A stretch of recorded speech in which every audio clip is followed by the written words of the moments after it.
Well, hello collectors. Here we are again. I think we're on video number 128. Is that it, Ob? 128, that's right. 128? Boy, oh boy. A lot of videos.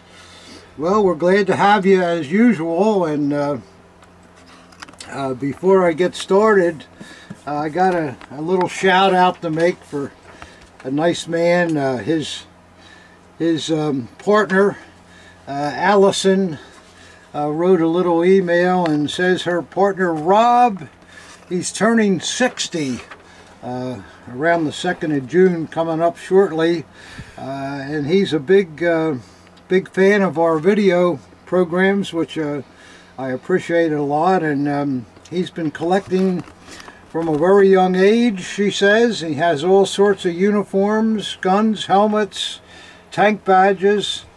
So she says, I'm writing to ask you if you could wish him a happy birthday.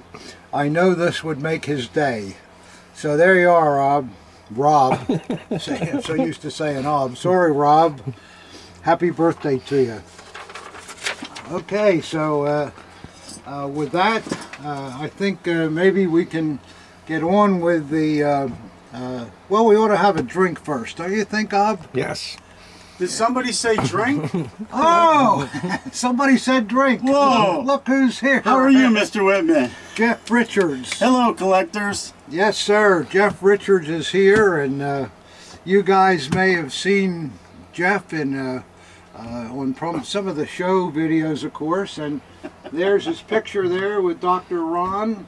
It looks like you got the same outfit on. I think Jeff. I got the same hat. Yeah, same hat, same coat. Why do you wear this coat? What's so special about this coat? It's a Hugo Boss. And Hugo Boss is a familiar name, isn't Yes, it? it is. He was a very good designer back in the day. Wasn't he responsible for the original... I think the SS uniforms. the SS designs. Yeah. And it's very comfortable, and I like it. I think he went on for years, didn't he? Even after the war, Yeah. And his sons took over. It's almost like a family business, kind of. Oh, Yeah. I see, yeah. Well, that's kind of cool, huh? Yeah, Hugo very cool. Boss, collectors. If anybody ever asks you who the designer was, now you'll know. Well, we mentioned a drink. Would you like something? It's pretty early, you know. I like the Imperial myself. Oh, I don't blame you. Boy, what a choice. Wow. Can you imagine that? All the whiskey in the world, and you picked Imperial. Unbelievable. What a coincidence. Usually I'm only here for the beer, but now I'm here for the Imperial. Yeah, we got both here. Well, I'll be happy to make you a drink here. Thank you. You like them the way I drink them? Just like Same that. way? Yeah. All right, we'll make it that way there. You remember a guy named W.C. Fields? Yeah, he had a red nose like me, I know that. He was a card-carrying alcoholic guy, but what he did was he would put 2.5-inch steel ball bearings in the freezer, and he would take those steel ball bearings and put them in his glass to cool the whiskey, because he didn't want the ice diluting it. That's no kidding. That's true, yeah. The ice would dilute it. Yeah, Oh, so that's if you were funny, at a party in Hollywood, they say you could tell he was there because he could clinkety clink the ball Oh, that's bearings what he was doing with the ball would be bearings. bouncing around in his glass. I like that. I'll have to try that. It works, yeah. Yeah, that's something we ought to try for the next video, Ob. Have some frozen ball bearings. Yeah, we'll do that. We will do that. It's a good idea, Jeff. Direct from Schweinfurt in Regensburg. That's where they yeah, make ball where they bearings. make- yeah, you see all those bombing movies. Where are you heading for Schweinfurt to get the ball bearing factory? Shout out to Schweinfurt in Regensburg. Yeah, I feel like I know that place. I've read about it so much. yeah, Schweinfurt. Once in a while I see that name come up on band ads or swords every once in a while. You know, they lost like 60 airplanes in one mission, you know. Ooh. It was terrible. They called it Black Thursday or something. They got 60 hammered. airplanes. Yeah. 11 guys per airplane. Wow. It was bad. Oh, that was a time, huh? Boy. Well, My grandfather told me all about it. You know, a lot of grandfathers never wanted to talk about World War II. Yeah. My grandfather wouldn't shut up. why was that? He just 'Cause he made loved, it through. He it. loved to talk about what he did and all Well, that. if you know, if you had a a relatively good experience with just think of the comrades you had and all with what you went through. He was a logistics officer. Oh, that's cool. And he was based with the 56th Fighter Group in a mystical place called Saffron Walden, England. I've heard if anybody's from Saffron Walden, hello. Well, we'll get some emails about that. But, yeah. Okay. Well, here's to you, Jeff. All right. Well, thank you for inviting me. I really appreciate it. Thank you for coming. Yeah. Cheers. Cheers. Did we invite you? I thought you just dropped in when somebody said they wanted a drink. I thought that was a coincidence. A coinky-dink. Yeah. That drink all right or too strong? Just about right. Just about right. Here's to you, collectors. Like I always say, it's way too early, but what are you gonna do? Yeah. All right, well, we'll get started with some unboxing, and I guess you want to start with this one, Jeff? Are you an unboxing man? Oh, I'm really good at it. This is heavy. She's heavy. Boy, that is heavy. Wow. I wonder what this is. Just don't spill your drink, though. No. That's the key. I bet it's a bronze. What do you think? Boy, you know, that's probably a good bet. I don't know. It's upside down, too. I hardly ever know, so I hope that cutter is good. Oh, Seem sharp? Yeah. It's heavy. It just feels like a bronze. Oh, good that Bob Burns is doing the job. Bob Burns. We love him. Yeah. You guys remember that nice chained example we have here? Prototype. Very, very rare. That's so crazy. We got more there. Okay. It's just a whole bunch of stuff. Oh, okay. Oh boy, I don't know. We want to start with We're going to have a lot of stuff here. Yeah, hangers and. Wow, look at that one. Whoa. Well, I guess we can go through we can go through it a little bit. Look at that, 19. Oh, jeez. I'm looking at it. I've never seen anything like that. Have you? Man, that's fantastic. Let's put the box on the floor. Okay. And then one by one? You can take them one by one and open them up as we go. I think it'd be the best. Okay. Right there, if it's comfortable. There's a stool back there, too. And okay. Yeah, that's good. You don't have to bend over so much. destroying Slavo over there. Yeah, pulling Slavo off the wall. Sorry, but the first thing that was in here is something that is just incredible. The condition of that RAD bullet hanger is fantastic. Really something. And the it's all marked on the back of the clip and all. But what's incredible, collectors, I've never seen this before. Isn't that something? Like it was stamped 1942. Yesterday. That's pretty late for that. It is. I guess that, you know, we see these stamped a lot of times with a maker name and the date, but that's the first time I've ever seen somebody just use a rubber stamp. That's pretty cool, though, isn't it? I think it goes with this, maybe. Hey, that looks like a mate. Yeah. Wow. Boy, that's a nice, nice piece. That's some stag on there. Ooh. Yeah. It's got the numbers here. There you go. FU 375, which probably is on the, coincidentally, it's on the throat too. Wow. And as I've mentioned to you before, a lot of people thought that FU was an abbreviation for fewer or leader, but it is not. It's it's the abbreviation of the town that distributed the hewers, and they only did that for a short time and then stopped doing it. Okay. But this is really good. Look at the paint. The paint is all original. It's just got a little bit of crazing in it, you know, and that's really, really nice. No dents in the bottom there. That's unusual too. They always get dinged up. That's a good thing to point out, Jeff. Look at that, collectors. Perfect. Yeah, usually, I mean, these are so heavy. And right. It's so easy to do. Even when you're wearing it could hit something and dent it. And the hilt is beautiful. Good stag plates. Let's see who made this. Oh, pretty nice blade. In fact, very nice blade. These blades are not like the other kind of blades. They didn't have a shiny finish on them, you know. They were kind of a matte finish. So you see this kind of thing. And it's made by Icorn, but it looks like somebody rubbed a little bit of the trademark away. What's that one right there? What's that? Well, the Gesh is patent pending. Oh, okay. And then they used an RAD logo type symbol on them. Okay. But this is a nice hewer. I suspect that somebody was sharpening this at one time, and that's how that happened. Okay. And that's why it looks a little rough around here on the. Someone removed the sharpening from it, but originally the blade was sharpened. Yeah. But still, that's a beautiful. The stags beautiful are nice. piece. That grip's nice. Yeah. So what else we got, Jeff? All right.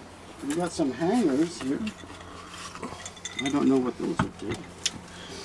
Well, these would be for a RAD officer piece.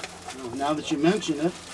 Just happen to have one in there, I huh? think so, yeah. What a coincidence. Let's see what we got here. Yeah, that's a very fine, fine set of hangers. The leather is still good, and they're very nice. And oh my goodness, look at here, guys. Well, what's neat about this?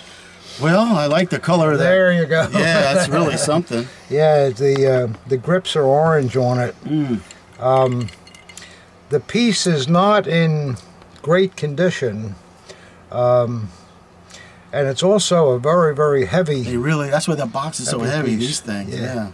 It's a very heavy piece. Let me just look at this once. Nice blade. It's a Krebs. Oh, Yeah. That's a nice blade. Yeah. The It's got some weird patina on there. Yeah, I'm not too thrilled with the work, and usually these are a little deeper and a little more clear, and and this is very, very heavy. Let me see that motto again too. Doesn't that look bigger than usual? My personal opinion. Yeah. Do we have another one? I think we may have a real good repro here. Really? I think so. I think you're right. It's too heavy. The detail is not what we It's a little like sloppy. to see. It's Yeah. really heavy. Let me just go get an RAD officer real quick. We'll take a look. Okay. Even though it won't be a Krebs. All right. Well, Ob thought we ought to get a original example out just to kind of give them a comparison. You guys and gals can see this. They are two different makers, though. You know. No, but that if you look at first the detail of the decorative lines in the ferrule, you can see we don't have that on this piece. The crossguard itself, the detail is not there to the wheat shafts. The swastika is ill-formed. See that compared to the other one? Well, it really is. Yeah. Yeah. And then Let me just see the heads too. the head looks all right at first glance, but then when you start looking at it, see how the mouth is cut, and it's cut wrong here. There's something going on right there. That line. Yeah, it's Something going on. and this piece weighs a ton too. I suspect that it's a brass underneath. So, and then with the scabbard, there's really the detail is really lacking. And Hobbs right too. He pointed out the motto looked too big, and it is too big when you compare the two. That's a good eye, Hob. Caught that quick. See how the original, the detail in the RAD curls, and also in the wheat shafts. Look how the ends come off of the wheat shafts, and look how silly that looks there on that one. Yeah, it does when you put it up against the other one. It's completely, yeah. Do you remember having a Krebs before, offhand? No. No, so that's another giveaway. Yeah. Well, that doesn't mean that Krebs didn't make Right. one, but it's they certainly weren't a prominent maker. So, okay, so this is what we get sometimes. One for the and, basket. one for the Put it over here. yeah. Biscuit. So I'm sorry about that, guys. What's next? So these are, it's a shame these RAD hangers are good, but oh, we got a couple of buckles.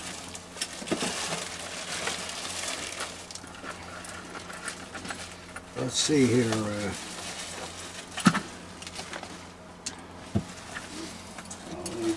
Yeah, we got a couple of HJ buckles. This one is, it looks like it's almost new. I don't see any signs of wear on it at all. That's their Hitler Youth.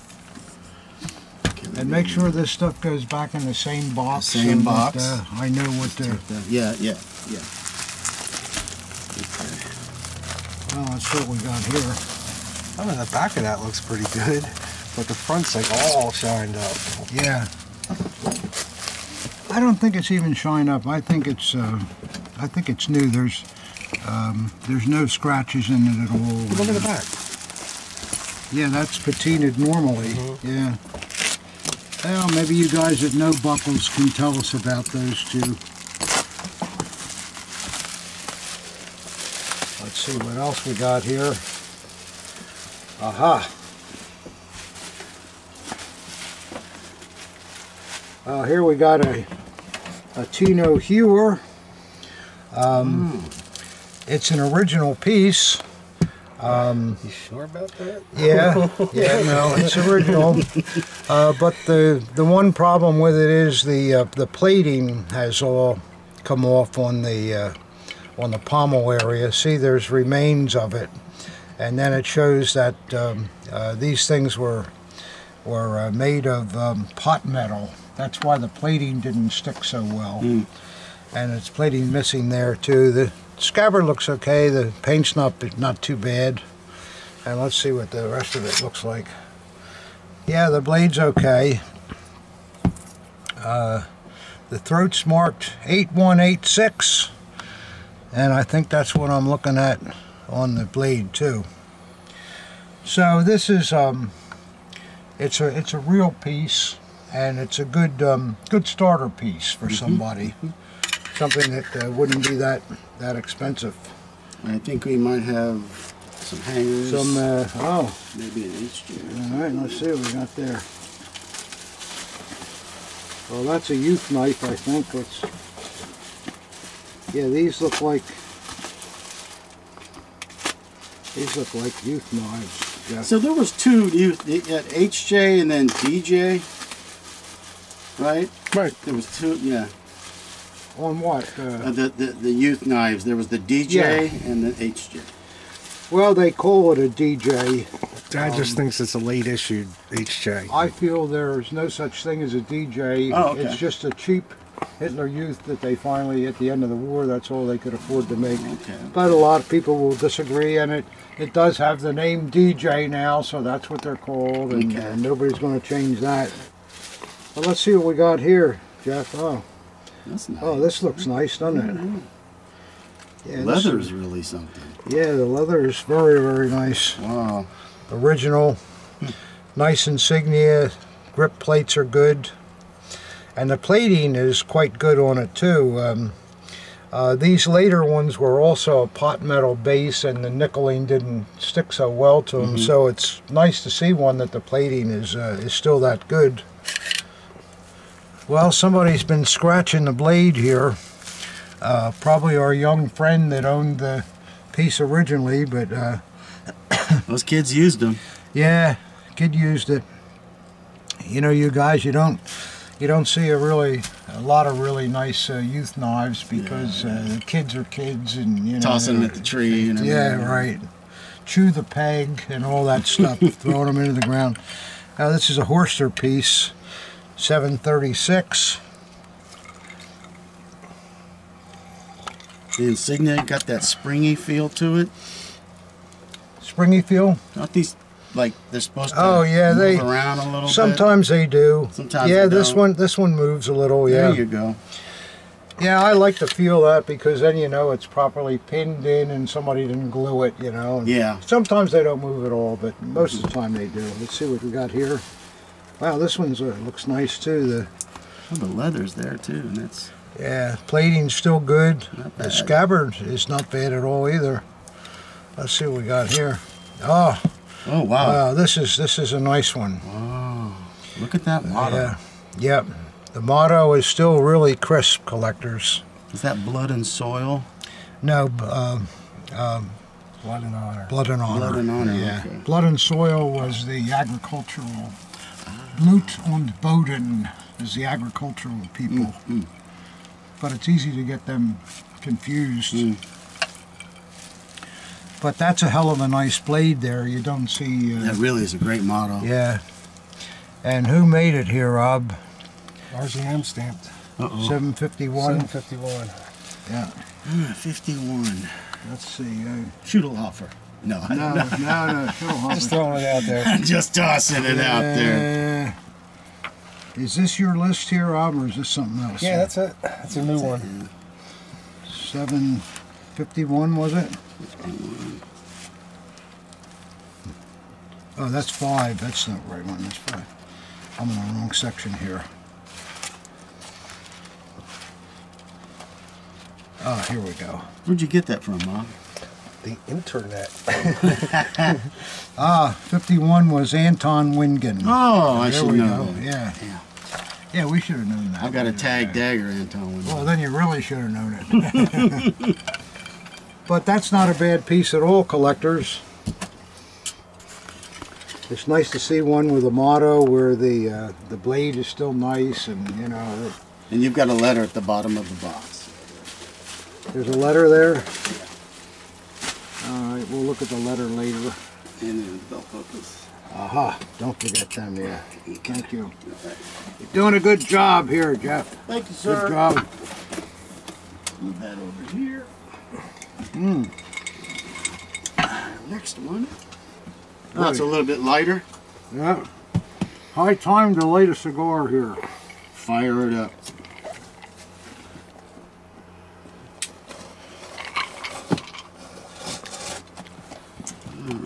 This drink evaporated on my pop. All right, we'll take care of that.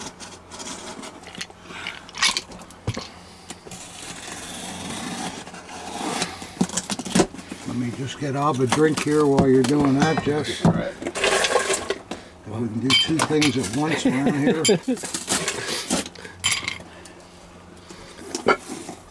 Got to keep the cameraman Happy. yeah. Otherwise, who knows where that camera's going to go. It's like a dagger. Yeah, right. That's all that's in there. Got a dagger? I think so. All right. Well, open her up. Let's see what that baby is. All right. This is exciting. Yep, always exciting.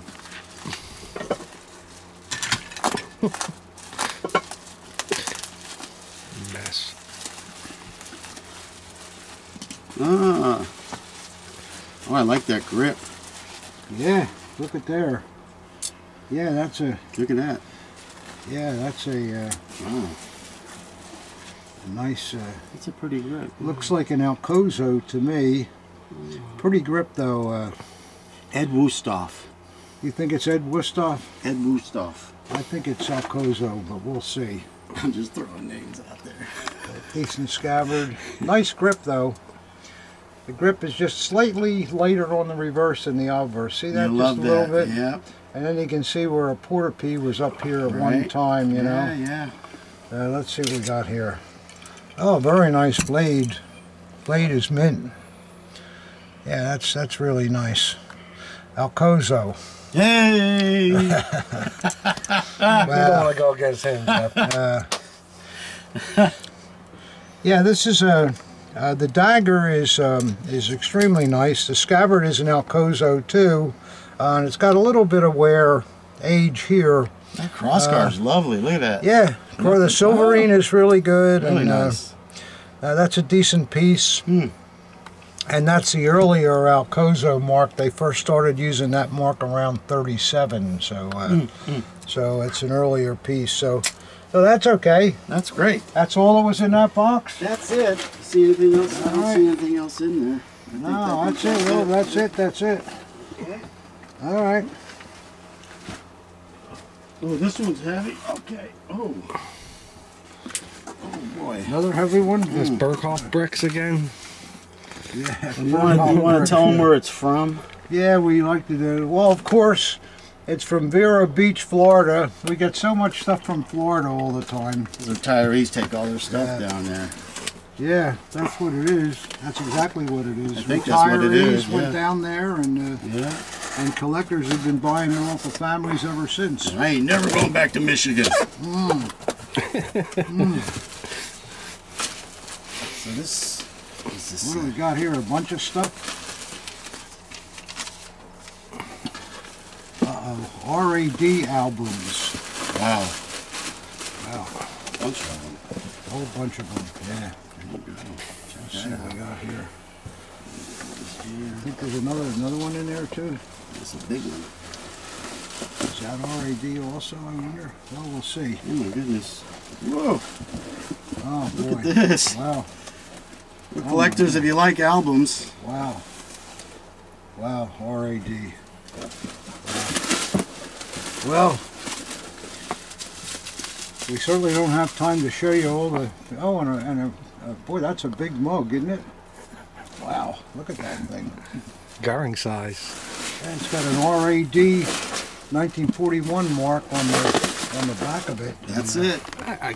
Come on. Boy, that looks more like a beer mug than a coffee mug. It's so large. Huh. That's something. Well, I don't know. This stuff looks like it's going to be all RAD stuff, and I'll just show you a couple pictures. I guess we can go through it a little bit real quickly. Like, Wait a minute. Sorry, guys. People love pictures. yeah, there we go. It's got the guy's group and so forth on it, so that's good. You can identify what's going on here, and yeah, there's the company. They make a fun addition to a collection. Yeah, because it doesn't see original photos. Yeah. You know? And maybe you see a dagger and wear. Yeah, maybe. That's the good See, stuff. there's a guy there. That's pretty Well, cool. just like RADs all the time, a shovel. Yeah, this looks quite interesting, Wow, look at guys. that rally, that's something, huh? Quite well done, and We called shovels entrenching tools in the Army. what a shovel entrenching? Entrenching tool. Entrenching tool. It's not a shovel. That's what they call it. If you called it a shovel, you'd be doing push-ups. But we won't. That's yeah. okay. You don't do push-ups. Okay, I can't do any push-ups anymore. I'm too old. But I'll remember not to say that again. If I call it a spade, that's no good either. Yeah, it's an Gotta be- entrenching it's tool. An entrenching Yeah, tool. yeah. That's it. Okay, that's something I learned You'll here. get some emails on that, I'm sure. Yeah, you may. You may. Okay, there's one. You can see that was quite interesting, guys. And oh, look at these. Wow. I think you got some insignia there, too. Yeah. That's nice work, isn't it? It Whoever did really that. is pretty. Nice And they work. probably did that freehand. How do you do that freehand? You got to be an artist. I mean, that's just. Gorgeous. Look at this stuff. Wow, he did the whole Look thing. at these. Oh, this is pretty nice. More than an album. Look at that. at that. Everything's labeled. Wow. All with that fancy writing. Wow. Used to be something called penmanship. Remember that? Yeah. Now kids don't even know how to write cursive.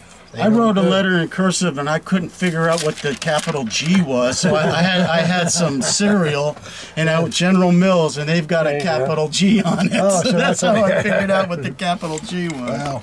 Wow, look at that. Oh my goodness.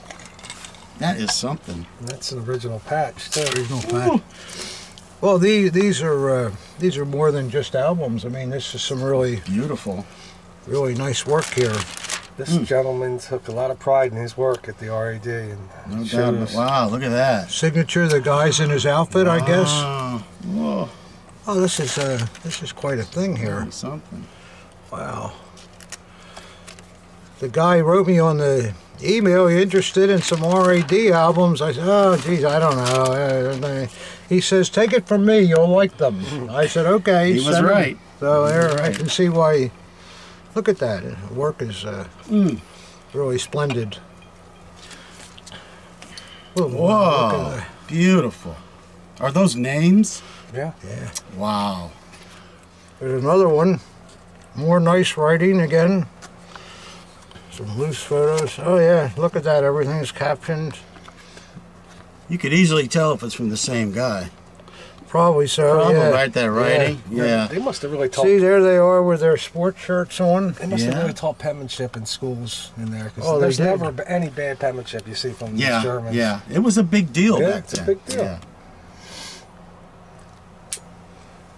I think it was a reflection of you yourself. Like you were a slob, you wouldn't write good. Yeah. You know, lazy. Lazy. Yeah. No offense, guys. We're just talking. No, we're just. We can cut that out later. No. Maybe I shouldn't have said slob. No, I mean, that's not nice. My penmanship was terrible, and I was told in my sophomore year of high school, Mr. Whitman, you will refrain from writing anything from now on. It will all be printed. Really? So now I print. I've been printing all my life, and my printing has become worse than what my writing was. But where did you go to school? I'm the slob. Where were you in your sophomore year of high school? Gorgetto on that one. Right down the street. No kidding, away, you were down the street. Yep, Morristown High School, which no longer exists. Wow. Yes, it does. It's just not where They it was. rebuilt it a couple miles out in the country.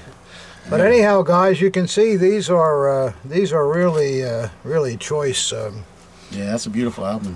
Oh man. Not your normal album. No. Amazing. They're mint too. There's no bust ups or pictures Here's missing. Or... Wow, look at all these. Yeah, your guy was right. You'll like them. Yeah, they're Wow, look at they're that. really Look at that terrific. dining hall there. Hold on a second. Let me get that one. Wow. yeah, all the tables and the RAD insignia on the wall. These are those pictures from those real small cameras they used to have, you know, at that time. But you know, the pictures, even though they're that small, Ob is really good at blowing these things up, and the detail is just as good as the big ones. Yeah, so you can see collectors. It's easy when they're small and tight. It's easy to make them bigger. It's when they're big and they get fuzzy. Yeah. Christmas trees and wow, that looks like a good old time there, Jeff. Just getting the schnapps. Little schnapps, yeah. Yeah. Look at here. Oh, okay. That you got the idea on that. Should I go through all these, Ob? Do one more. One more. Take a quick glance at them and see. Just look at the fronts. See Wow. See what it says in the front there. These are really nice too. Look at that work. There he is again. Yeah. Just in case you didn't think it really wasn't the Reich Arbeitsdienst, there it is. He wrote the whole thing out. Written out. That's interesting. He wouldn't use the initials. He's 5 just, years, huh? The whole thing written out, and then what is it, from 33 to 38 is that I'm reading these things upside down. Yeah. But the penmanship is so good you can read them upside down.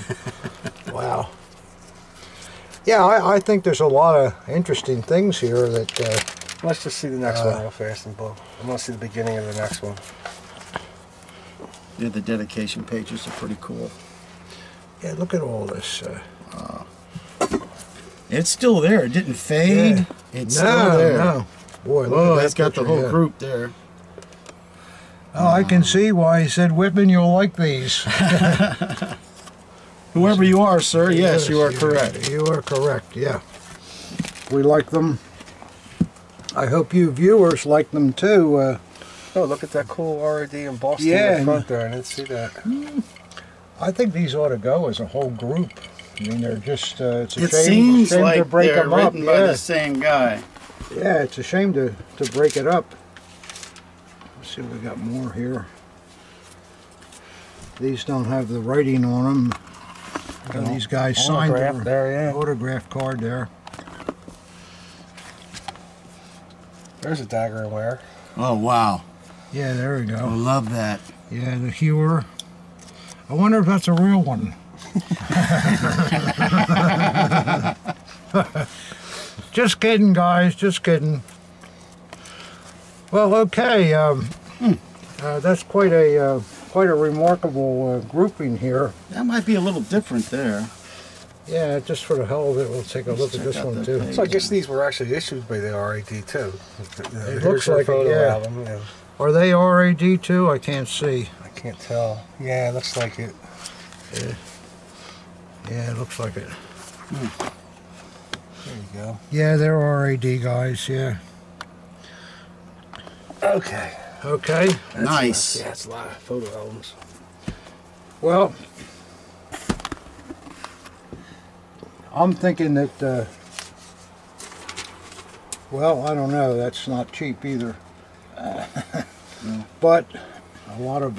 Here, I'll grab them for you. Put them in the same box. Okay.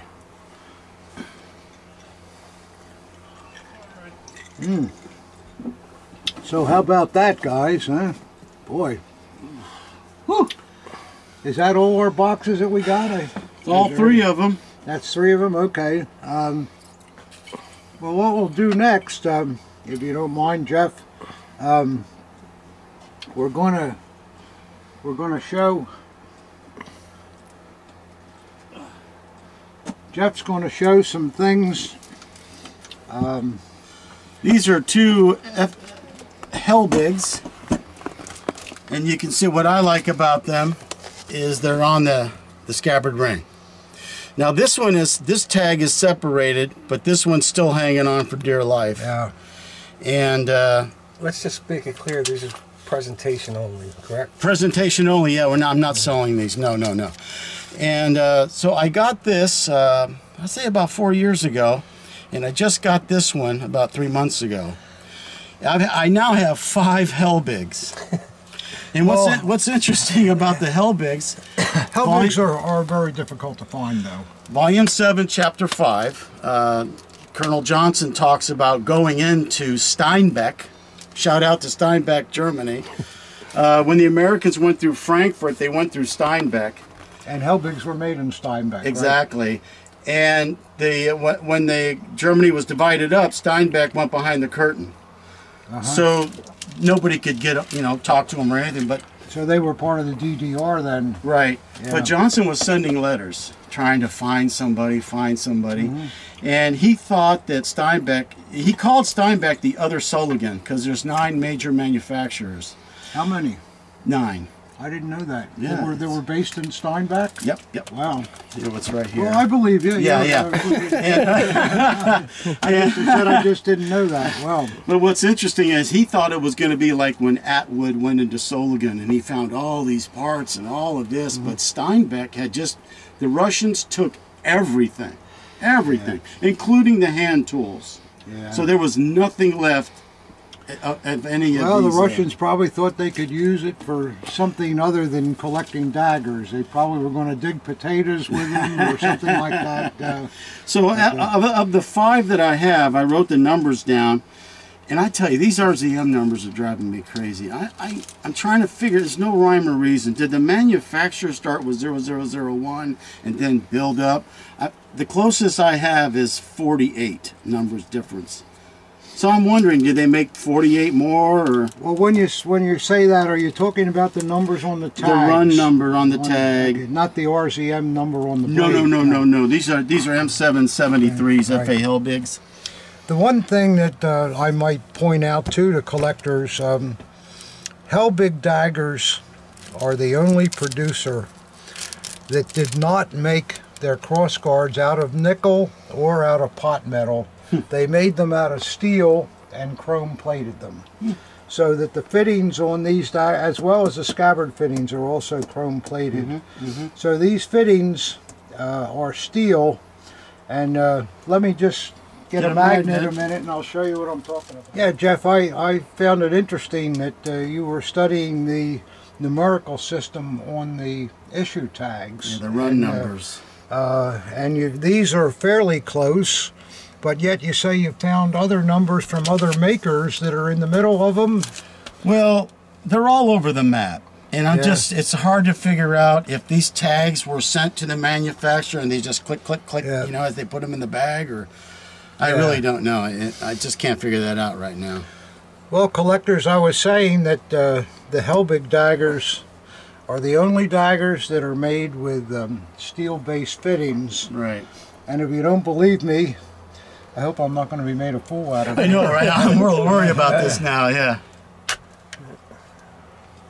Yeah. Isn't that something? There you go. Okay. Hold that lid once and I'll get this off here. Got it? All right. All right. And let's see about the other one. Oh! How about that? Good for you, yes. There's no other dagger maker that made steel-based. I love that. That's something you should know. As long as you're collecting Hellbigs, you should know that. Now I do. Yes, sir. Carry a magnet with you, Jeff. You know, At all times. Yeah, the next Hellbig you see, get that magnet out. Make sure the cross guards are magnetic. Yes, sir. Well, those are very interesting things. Well, these are the rarest, I think, because you don't see many with them attached on the scabbard ring. No. So happy to get that one. yeah, it's usually around the grip, isn't it? Right, it's usually around here. Yeah. Do you think that may have had a bearing on the time they were made? It was easier in 1939 and 1940 to put the tags on, and then the war started. Let's just wrap it around the grip. Could be. Or just some makers did it that way. Some makers seem to just do it that way. Yeah. My other 3 Hellbigs I have, they're around the grip. Uh-huh. Yeah. Well, then, the other 3 are around the grip. And do these two the are grip wraps have numbers on them usually too? Or yes, no? of course. Not the small ones, the triangle ones around the grip.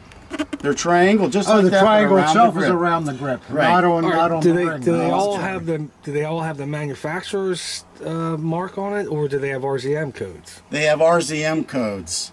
That's they don't put like Icorn on there. No, M7/something. Okay. And some of them are so faded. You've got to get it at the right angle with the light. Oh yeah, Hellbig's the worst, Open especially your eyeball up. You really got to look at it. even Let on me ask you, Jeff. I know you've been focusing on tag daggers for a number of years now. How many do you have, do you think? I had 24. Wow, that's imagine 24 mint daggers with tags. I drove 6 hours for one, Yeah. and I traded an RLB for one, and I bought that RLB from you at one of the SOS shows, and it was from the guy he's the VP of the Allentown show. I don't know if he wants me to say his names, but his initials are Bill Klotz. Oh, Bill Clark. That's his name. He's a great guy. I love Bill Clark. He's Bill Klotz. He always yeah. has a sign there at his stand. Good stuff, cheap. He's a And great I never guy. found anything cheap at his table yet. I like Bill, though. I've known him for years.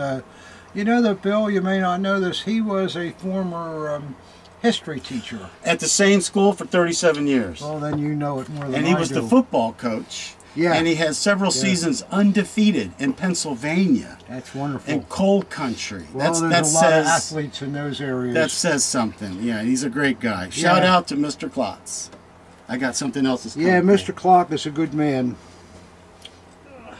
I bought a nice dagger from him about 30 years ago. I'm not going to go into it, but it was really... I think you're going to... This is really interesting. So, I was talking to a collector at the SOS show, and he says, my dad was one of the first guys in Dachau. He grabbed a phone book. He grabbed a phone book. This is the front page. No, this is the front page, and this is the back page of the phone book. And he looked for the names Haas, it's not there, and Mueller, it's not there either. No. But this is the front page, and it's June 1940. Isn't that crazy? Remember that Dachau's a real nice little town. The camp was outside of the town. Outside of the town. So I suspect the phone book was for the people in the town. People in the town and the But the it's interesting as hell. It is interesting. He grabbed the phone book. Yeah. I never could understand. I've had once I bought from a veteran an Icorn Kundendienst, an Icorn catalog, and I said, "What else did you bring home?" "Oh, that's all. That's all I brought home was this catalog." I said, "Oh, okay." You know, it's crazy. You don't know what people, what appeals to people and what doesn't. Now this is really cool. Okay, on the 3-point hanger, you know the three-piece? You mean the three-piece? The three-piece. This is the upper piece. That's a retainer loop. Yes, and it's got an RZM tag. I had one for a while, and a friend of mine came at the SOS, said, you might want this. Don't you love it when you get two of the same thing? Can you imagine that they're still on there too? That Still on hunk there. of paper that's It's like one of my that. favorites. It's a small, but I love it. And that shows when you get two of something that, hey, they did that. I think I once had a tag dagger that had the tag on it, and there was a tag on the hanger, and there was a tag on the retainer loop too. And whatever happened to it, I don't know. I probably sold it for $200 back in the day. Back in the day. Yeah. Well, that's real interesting. That is so cool too. You got anything else cool? I got one more. Everybody loves this one. It's the last thing I got. Everybody loves this. I love it. Oh man, look at that. Boy, that guy had a flat head. So what the hell is that, Jeff? Yeah, so this is a storefront display of a kepi. If you're walking down Berlin, you go, oh, that's where I get my kepi. So this went on a wall because it's flat. Right, or in a display sample. case. Or a display case, yeah. And if you look at it, look at that. It's flat. Yep. And has original leather there. And on the back, look at the size of that RZM tag. Isn't that cool? Man, that's very impressive. Where'd you find that? Okay, so I'm at the... You see that size RZM tag on the liners of the political leader caps and so forth. Yeah. So that obviously, that was the one the cap makers used. That's the same label they would have put on one of their caps. Boy, that's cool. That's a rare piece there. So it was at one of the cornfield shows. I never saw anything like that before. Is that one of the cornfield shows? Here, let me close this. And I love how they even put the chin strap on there too. Yep, yep. So I was standing here just like you and me with a buddy of mine, and the guy, you know, some of those great stories. He pulled out a bin, and I go, "What the hell's that?" And he pulled, oh wow! And I just went, "Okay, yeah, I think I'd like that." You know, in front of my friend like this. Did he know what it was or anything? Or? He liked it, and we got in a little bidding war. You know, I picked it up. I really love it. I think it's great. And I would presume with the bullion tress, it would have been the officer model that they're I think so. I don't know what the pink means, but I'm not sure. Well, I'm sure that somebody will write in and tell us. But yeah, what's the pink there? Yeah, we'll find collectors? out. Yep. Yeah. My friend David Goldsmith in England is a great researcher, and I guarantee you he'll write us an email and tell us what the pink signifies. Great. On an NSKK kepi. This would have been a kepi, right? I believe it's a kepi, yes. Yeah. Did the insignia come with it too? Yes, it did. Yeah, okay. Just like that. So this was with it too. No. That insignia. Oh, I'm sorry. I was talking okay, about the top. Oh, no. I just put that on there to dress it up. But it also had that button on it. Everything is what it had, yeah. That's a great piece. You have to look at it a while and go, what the hell is that? I've never seen the button didn't have the buttons on the side, so they just wanted to show what kind of button you got with the hat. What an ingenious design there. That's really... It says it all when you're walking down the street and you're looking for your kepi. I've never seen an advertising piece like that. Imagine if it was SS too and all that, all of them. You know, you could have a whole collection of them on the wall. Well, can I show something else that's similar to this? Can we just take a break and I'll get it? Yeah, you can do whatever you want. Do whatever you want. Yeah, I didn't know what it was at first. I go, what the hell is that? It looks like a roadkill. The way it's so flat, you know. Yeah. But, first you think it's squished, and then you go, oh, no, it was designed like that. Yeah, that's really cool. I like that. Yeah, it is cool. Everybody likes it. I always put that out in the shows. They get a kick out of it. But I was really happy about these, to be honest with you. When you have one for a while, and then you get a second one that's exactly like the first one, that just, you know, validates that, hey, that's the way they did it. Sure. Even on that little piece of leather. Oh, yeah. That looks familiar. Let's take this, put this right here. I got it. Well, we were talking about Jeff's flat kepi, and I recently acquired something that's in a way in the same category. This is, if you look at it, you say, well, that's a political leader, Reich level, but gee, I've never seen one that has leaves like that, or the way this is formatted. So what's the deal here? And what we have, collectors, this, like the kepi, is flat on the back. and designed as a sample armband. Yeah. And what it was used for was to illustrate the kind of workmanship that could be had on the Oakleys of the armband, as well as the gold cord around the swaz and the field. It's actually accentuated more than a usual armband. You know, it's, Much more. Yeah, the leaves on this are all hand done bullion, much different from what you see on a normal one. It really pops. But again, it was to show people, this is what, this is the kind of work we have. So it's in the same... Can you flip it over once more? I think there's a name on there. Yeah, Somebody wrote we something. We don't know what that is, but... Yeah, it looks like the... Could be the vat, could be... Yeah, who knows, but that's the first time that I've ever seen you're not gonna see that an too often. armband sample. Yeah, I thought it was an armband, yeah. I don't know.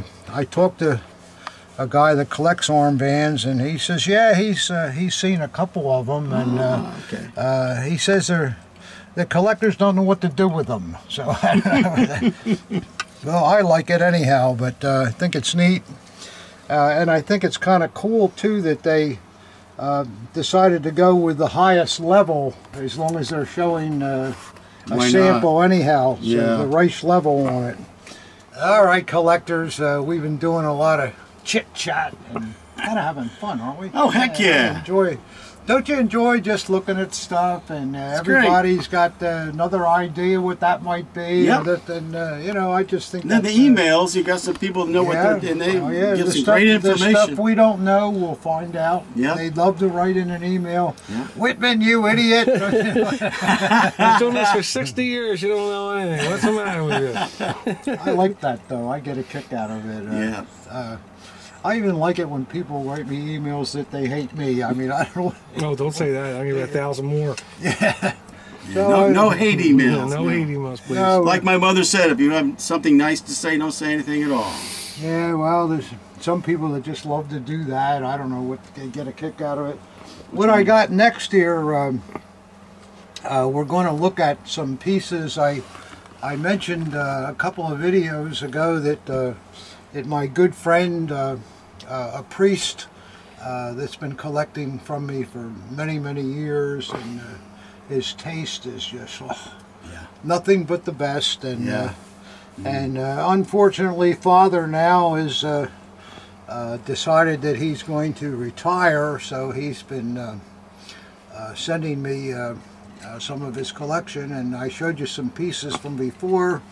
And Father was here last week and brought some more things in, and I thought you guys would enjoy seeing them. What you'll see here, in my opinion, is nothing but the best. I want to show that one first. What do you think? Which one do you like the KK? first? Okay, yeah. Gee, I can't believe why. Yeah. Hey, where are you going with that? Where are you going with that? Yeah. Look at that. All right, collectors. This is Wow. Obviously a That scabbard is Let's open it up, crazy. Pop. chained NSKK. What's that, Ob? Open it up. Yeah, I will. So there's so much glare on the glass. Yeah. Gorgeous. See if we can hit that. Now, what we're looking at here, collectors, the scabbard is absolutely beautiful. It's an anodized scabbard. Gorgeous. And we don't see that very often. Front and back, Front and beautiful. back, beautiful, beautiful piece. I'd almost call that mint. Yeah. I'd almost... It's mint. That's Yeah, mint. it's mint. That's mint. It really is. And then the chain is absolutely gorgeous. There's no rust on it. You always see rust on these chains. Tell them the There's no difference between the 4 and the 3. Well, when you see the Interesting. 4 link on the top, that is a complete factory done piece. When you see the 3 links on the top, that's what we call the so-called field upgrade. That comes from when the NSKK was approved to wear a chain dagger in 1938. A lot of NSKK guys already had their NSKK dagger. There's not much money in those days, and they thought, well, why do I need to buy all that? I can just get a scabbard hanger assembly and have it installed on mine. There you go. So that's what the upgrades are. They were installed locally, and they're all different. And some, on those, they're a little bit lower, I think, on the center. It's a little bit a lot lower. of times they're lower because the fitting was made a certain size, and these early scabbards were wider than what the later scabbards were. Oh. So that's why, you know, the so-called RZM scabbards are just a hair thinner than the earlier ones. Okay. So that's why you see that. You'll see the ramp way down there. Yeah. And people go, oh, that's no good. Well, it's simply because that's the only way they could put it on there. So you have this this beautiful chain. Like I tell everybody, what we like to see on the holes where the links are connected, you want to see one side that's flat and one side of the hole that's rounded. Right. The rounding was to ease the wear, and the flat wasn't worn at all, so that's why it was flat.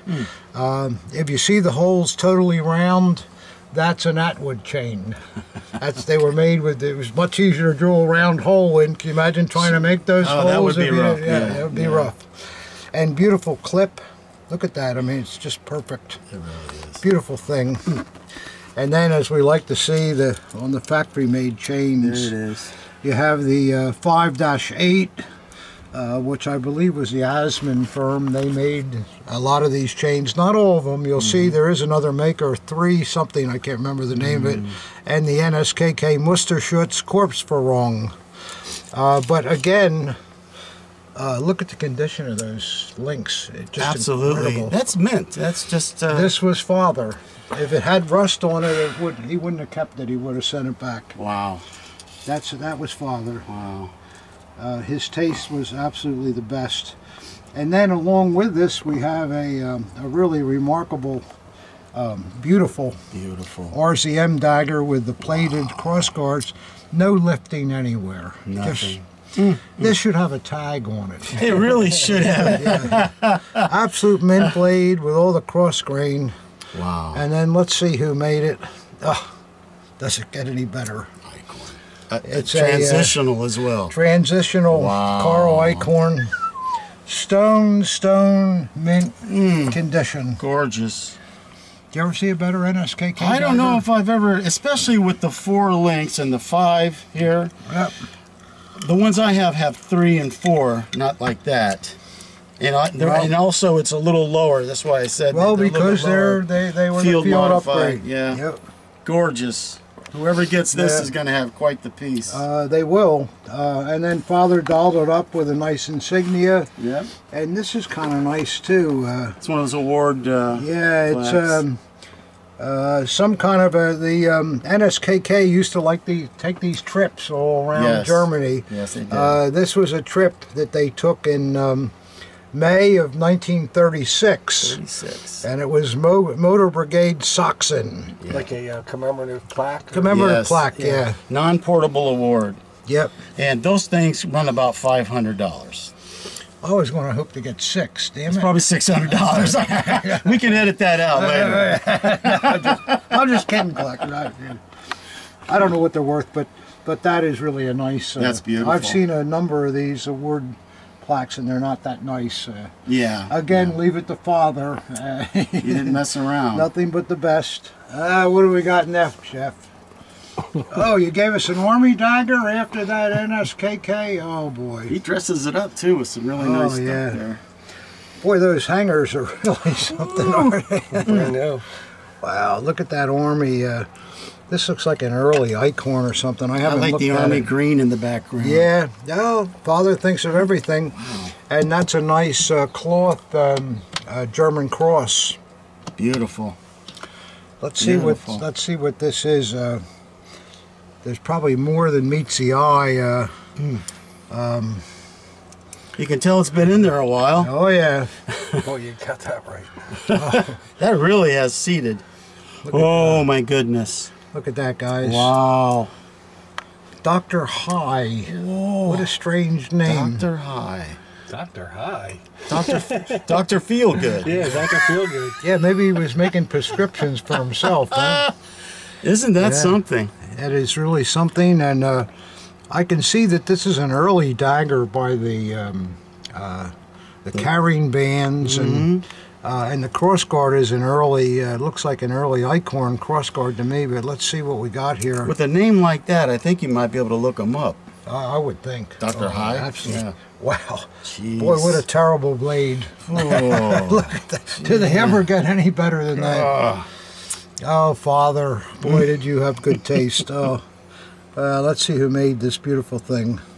Of course. Eichhorn. Eichhorn, yeah. My goodness. Right again, Pop. And there's the single screw in the back. But this is a real early Eichhorn. This was probably made about 1936, no later than that. Which leads me to believe that I think you could look up this name, you know. That's a very unique name. And if he was buying a dagger and having his name engraved in 1936, he probably was in the service for another few years and may have moved up in rank. Who knows? He must have been somebody. Yeah. Did they call them General Doctor or Doctor General if a doctor was a general? I just wonder. No idea. General Doctor, like general General practitioner. Yeah. But that's a beautiful, Gorgeous. absolute mint, early Eichhorn piece. Goes in like butter. Yeah. Look at how it sits right in there. Oh yeah. Oh. And look at these straps. Wow. I mean, the look at the plating. They've never been worn. They've never been worn. No. Gorgeous. They've never been worn. They should have a tag on them too. And wow, look at the beautiful. green Look at that. felt. Oh. I don't think I've seen a better set of hangers. They're Are just, they stiff still? Or? yeah. Yeah. Wow. They're stiff Wow. too, yeah. Yeah, they should have a tag on them. Yeah. They should. Yeah. Now you won't break this up, will you? Would you sell this all? This should go together. Yeah. And a beautiful. That's gorgeous itself. What is this? It's just a backing. Inez Kisselbach. March 11th, 1938. I That's wonder the what that. manufacturers? Oh, in loving memory of. I don't. That may have some significance. I don't know. You have to call the father. I'll have to ask Father about that. Yeah. That is. That's. I don't think that's an NCO though, is it? That looks really. It's a strange piece of insignia. It's blue and Yeah. You know, I wonder if it's Africa Corps or camouflage. Yeah, you it know, could that be. color. Oh, there's another thing, collectors. Write us and let us know. Let us know. Because that's not an ordinary. I haven't seen one like What's that. the back look like? Yeah, that's done well too. Interesting.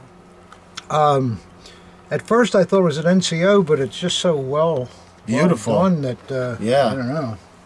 It looks like that RAD brown, but it's not. Yeah, almost. Yeah. And the German cross cloth is. Oh, it's got all the paper still on it and all, and. Wow.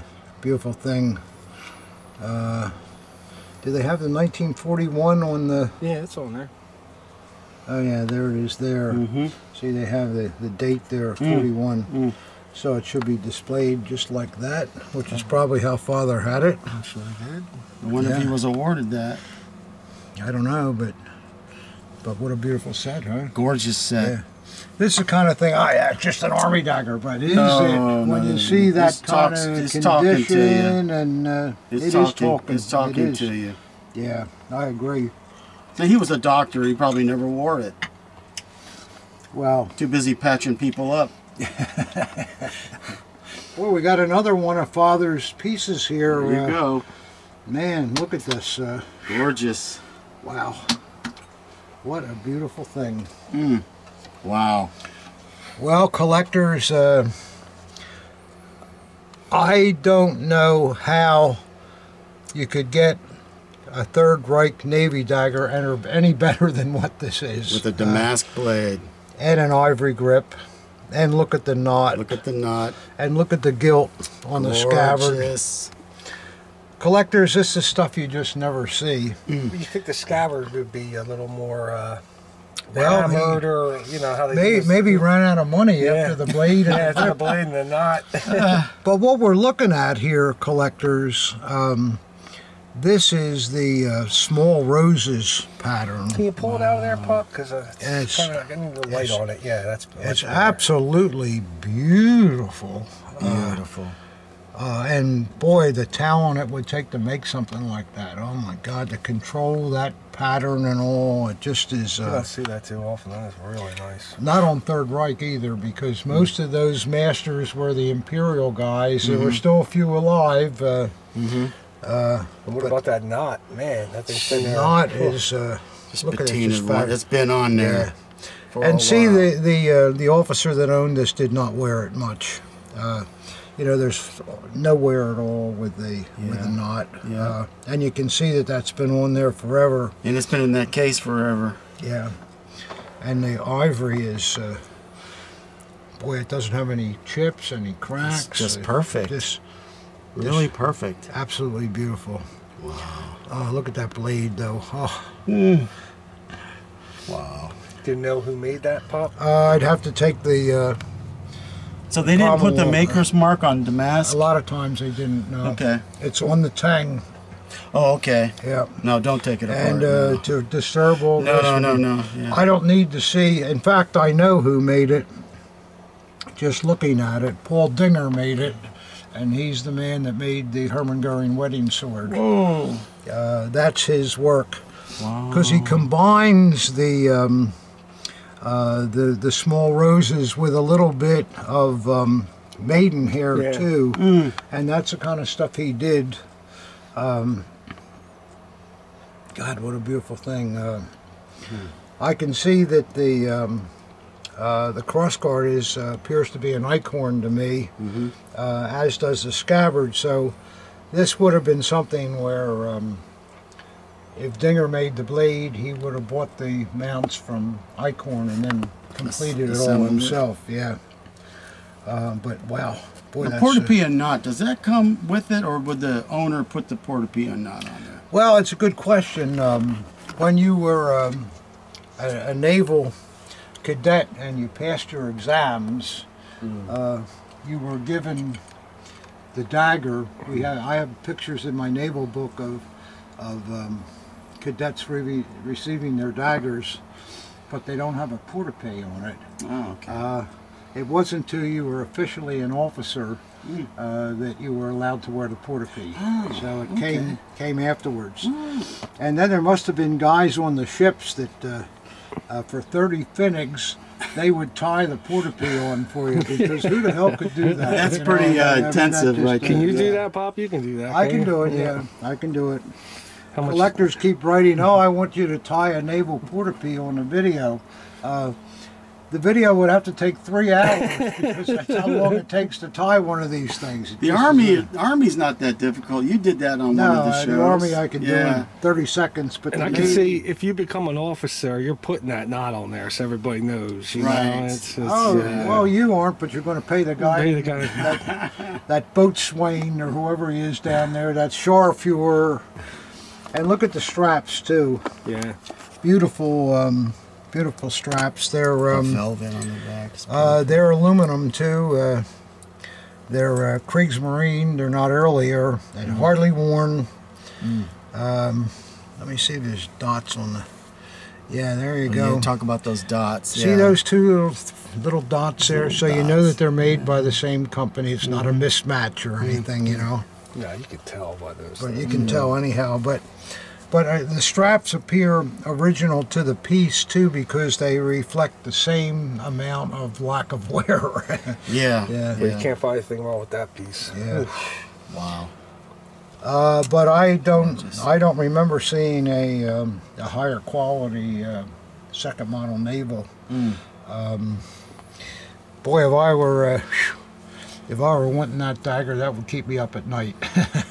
It's going to make some collector happy. I think so. Might make me happy. I might... might not come out of the house. Might go upstairs. It could. I wouldn't blame you. But he's the one going to be losing sleep over tonight. Yeah, I'll be... Well, we'll see, but... wow, that's... Boy, Father had the best, didn't he? He did. Jeff? Wow. He sure did. Okay, what do we got here? One more coming at you. Okay, let me just make one more drink. Oh. Boy, you aren't lying. This is just as mint as it gets. Oh, Everything I ever sold to Father, it had to be flat out mint, look at or that. back it came. Throw a cube in there for one pop. A couple cubes. Put a couple ball bearings in there. Yeah, a couple ball bearings. That's I like a great that. story, isn't it? Yeah, I love that. I love that story, That's a yeah. real alcoholic there. I like that guy. When World War II was, he was afraid of World War II that they would restrict the whiskey, so he bought a warehouse. A warehouse. Well, Not a little one. to me, what's his name again? WC. W.C. W.C. Fields. Fields. W.C. Oh, go ahead, try that again. I was going to say he's an alcoholic, but I can't even pronounce it, so I'm in the same category. Oops, What do we excuse got next, Jeff? me. Look at this, collectors. Oh boy, Look at the leather on it. Jeez. not leather. It's not leather. What is it? These are the crackle finish, fake leather, Oh, okay. which Had are me much fooled. rarer than the. Yeah, Is it rarer than? yeah. Okay, more desirable. Usually only seen by one company, F&A Helbig. What was that? Whatever was there, Father must have found a customer before he sent it to me. It's been there for a while. You can tell. Yeah. Well, we'll take a look at this Boy, that's with these Boy, Helbig that's something. daggers. What you're looking at here, Jeff thought it was leather, but they peened the metal scabbard and then painted it, and it looks like leather. It really does. And it was a cheaper process. They started making these about 1940, maybe late 39. There's really no wear off of it either. It's Nothing. No. Yeah, just nothing. Normally with these, the paint will be worn. You would know? think so. Here, the paint is still perfect. What about the other side, though? Well, let's take a look. Wow. It's been in that case. Wow.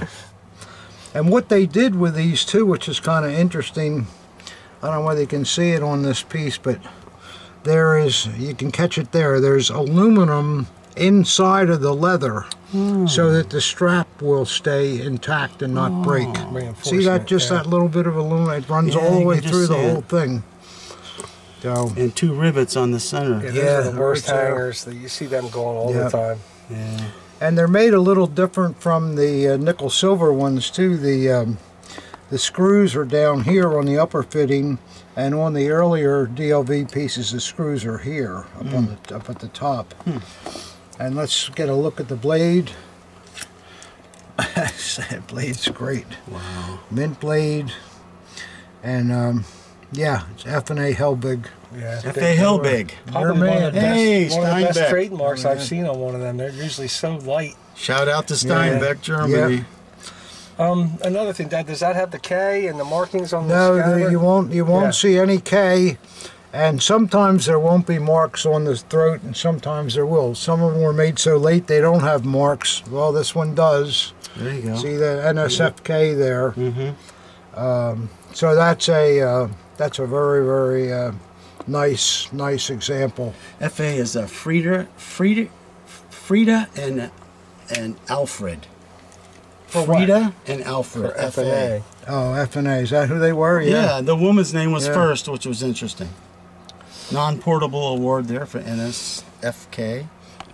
It's a nice thing, isn't it? Yeah, it is. Wow. and Boy, you can tell these have been in the case for how many years? Zugspitzflug, 1937. Wow. Zugspitzflug. I wonder if that's a short blade or something like that. I don't know what it would have meant. That's a nice medallion. I've never seen that one before. No, that's rare. That's Yeah. probably as rare as a damn dagger. It might be. Yeah. Gorgeous. Beautiful. And this is really nice, the insignia too. That's a great one. Yeah, look at that. Wow. What's it look like on the back? This is stuff you don't see. He knew how to display. I love the way he put. He knew how to little- display. Yeah. Isn't it nice to put the little side things with it? It makes the whole thing jump. I do it. Yep. Yep. Kind of completes it. So that's nice. What else we got, Jeff? Alrighty. Got some other things here. I hope we're not getting long for you collectors. We're doing the best we can. Oh, they love it. They got nothing to do today. Oh, okay. I hope that's the case. They usually say they don't care how long they are, so... I mean, we're doing a lot of talking and funning and... So I'm thinking, okay, Red Cross and social worker, and you said it was the hangers. These were the difference? Yeah, this is the typical Red Cross type. Okay. 90% of the Red Crosses you'll see have the rectangular holes. Okay. And this is a typical piece with typical hangers. Officers. Only officer, yeah. But like everything Father had, just look at the condition of this piece. Beautiful, gorgeous nickel. No rust in the scabbard. No dents, no nothing. How's the spanner look? Beautiful grip. Wow. Wow. Yeah, this is something you don't see. Not touched. You don't see that. Look at that. Nobody's ever put a screwdriver in that thing. Wow. Beautiful. That's very unusual to see. They're usually gouged up. Yeah, usually all gouged up. See what it was? The grip, because it shrank, became loose. So the original owners or collectors all thought, oh, all you do is tighten this screw and that'll tighten it. This has nothing to do with tightening the grip. It's only a cover screw. Oh. When you take this this screw out, the tang goes through and there's two little nuts underneath it that have to be tightened with a spanner wrench, and that tightens the grip. Okay. So tightening this does nothing except gouge up the nut. That's why they're all gouged up, because people don't realize how to. And I saw a little tool kit that has the tool. Once you take this off, you put that little tool down and it'll grab those two little nuts and you can tighten it right up. Oh. So there you go for guys that got loose grips. And tiny look nuts. at the condition of this. Tiny.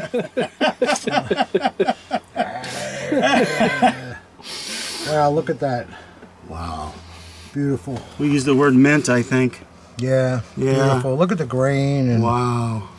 I noticed with Red Cross pieces too, that's kind of interesting. They polished the blade itself, but the ricasso they nickel plated. See that?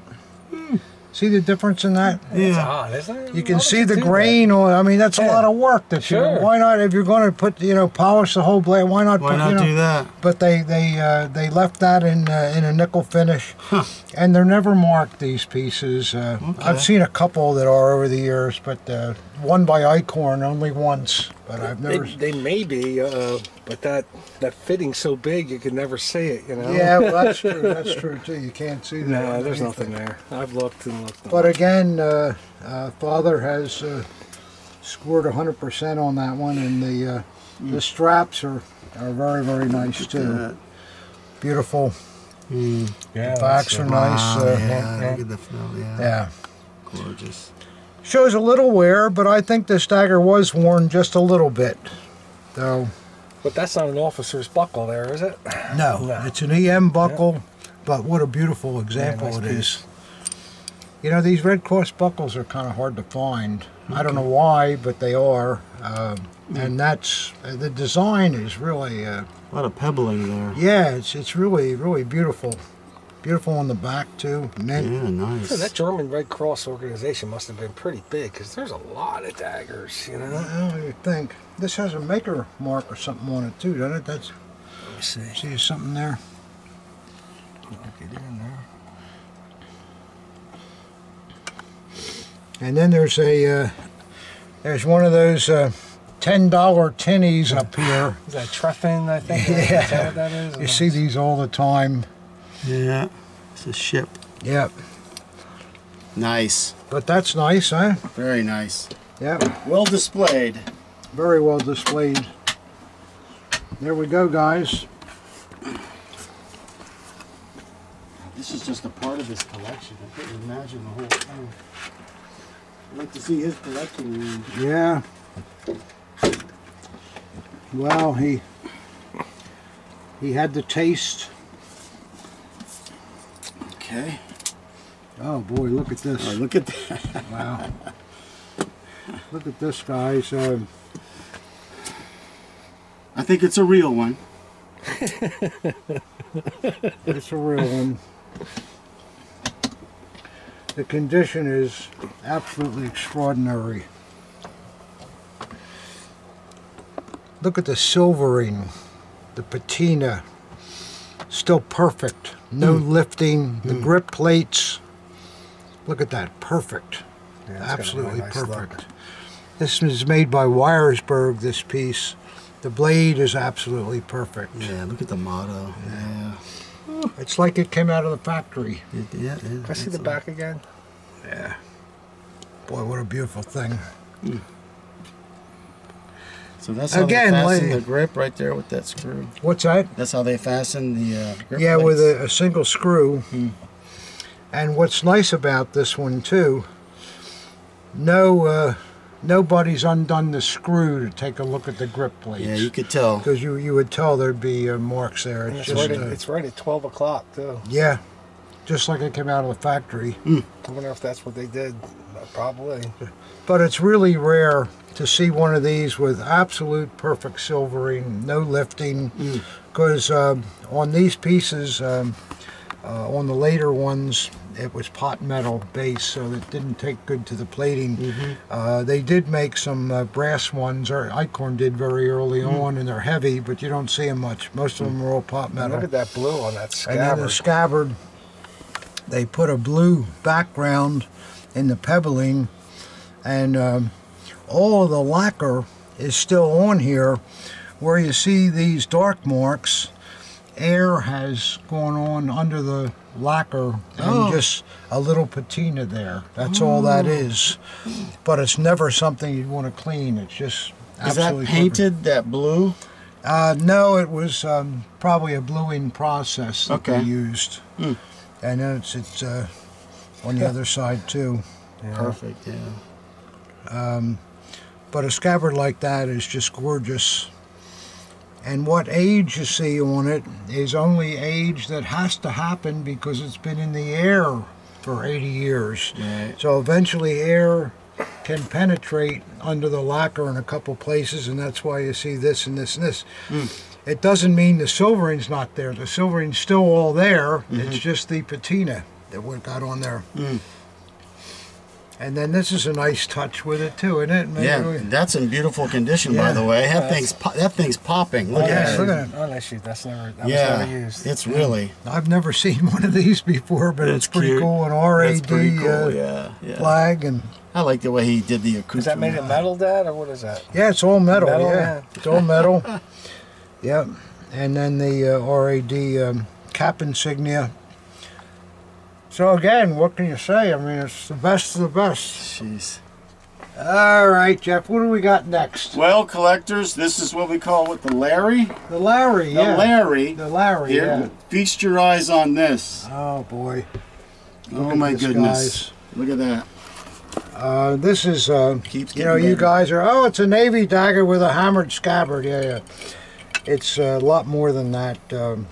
For those of you that collect naval daggers, Salivate on the this. E-Pack Siegfried Waffen trademark is almost never seen.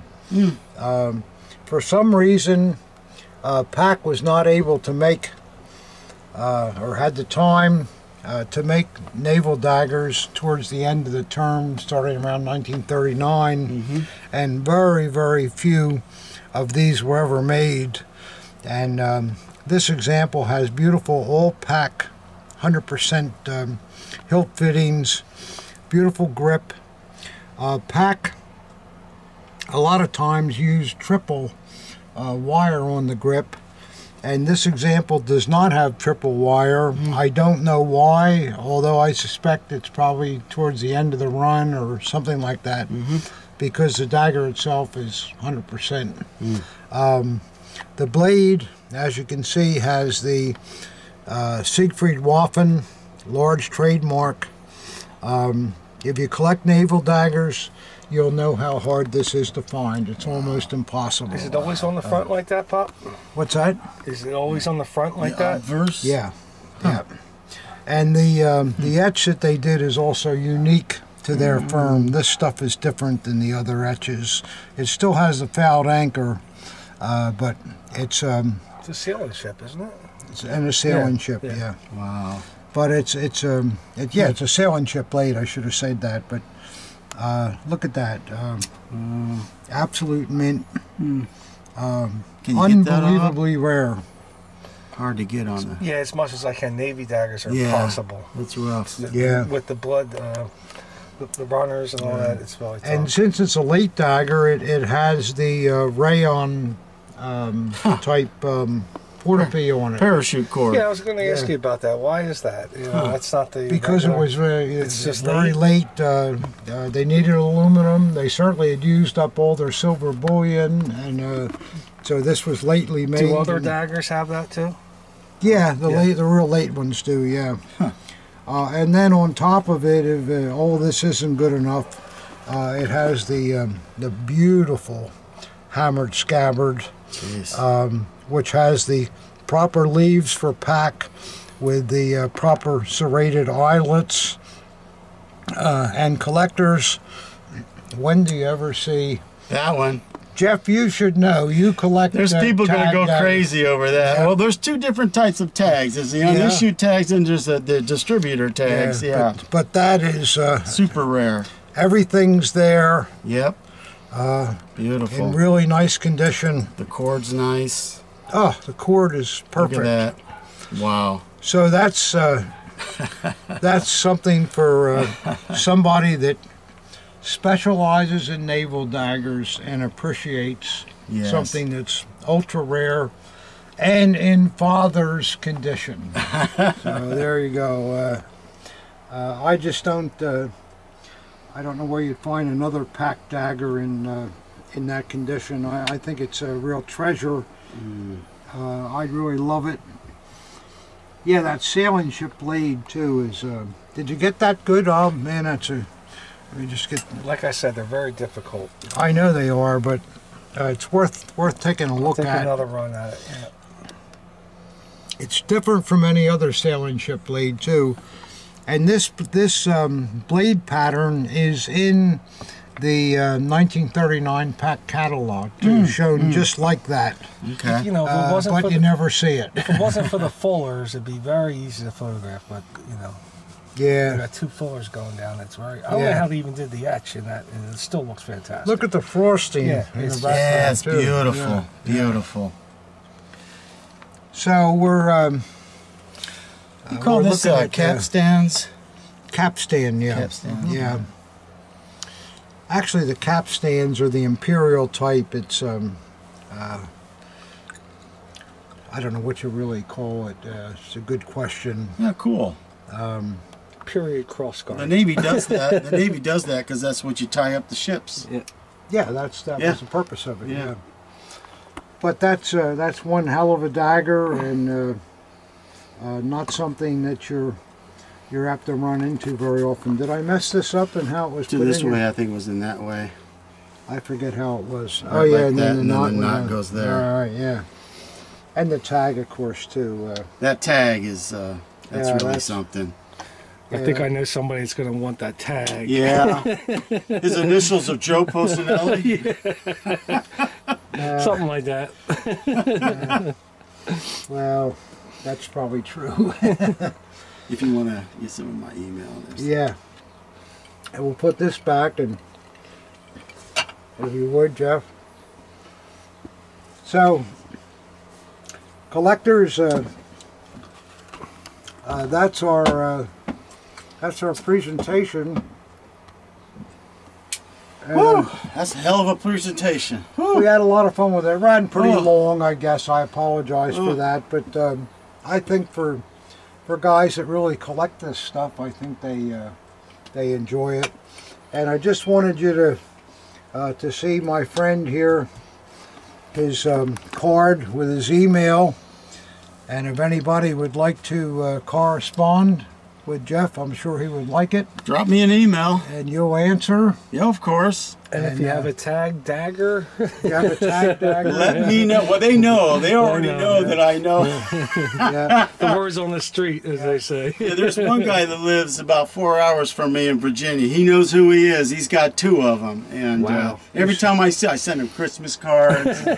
How's the wife doing? You know. Worked, Well, I tell you what, it's good to be nice with people because some nice things happen if you're just a nice person. well, I've always found that. Absolutely. And And, yeah. You have to be nice to everybody. Absolutely, yes. And this hobby's a wonderful hobby. I've met some just great people, and really just. Well, I of think it. too they're so varied. You know, you'll meet people that are bikers or whatever. You meet people that are surgeons. Yeah. But yet, if you put them in the hallway and they all have this in common, boy, the Hey, what do you think about that? It's amazing how it can bring everybody together. It does. And that's the way society should be. You know, It we have does. too much of this. Oh, you're this person, you're that person. Yeah. Well, you know, it doesn't very much matter if you have a EPAC Navy dagger, everybody, you know, something like that. You know, it's Peace for everyone, right? right. There you go, buddy. Thanks Thank you for very coming. much for inviting me out. Thanks for coming up, Jeff. Thank you. Yeah, Thank you're you. the best. Thank you, collectors. Yeah. We'll see you next time, collectors.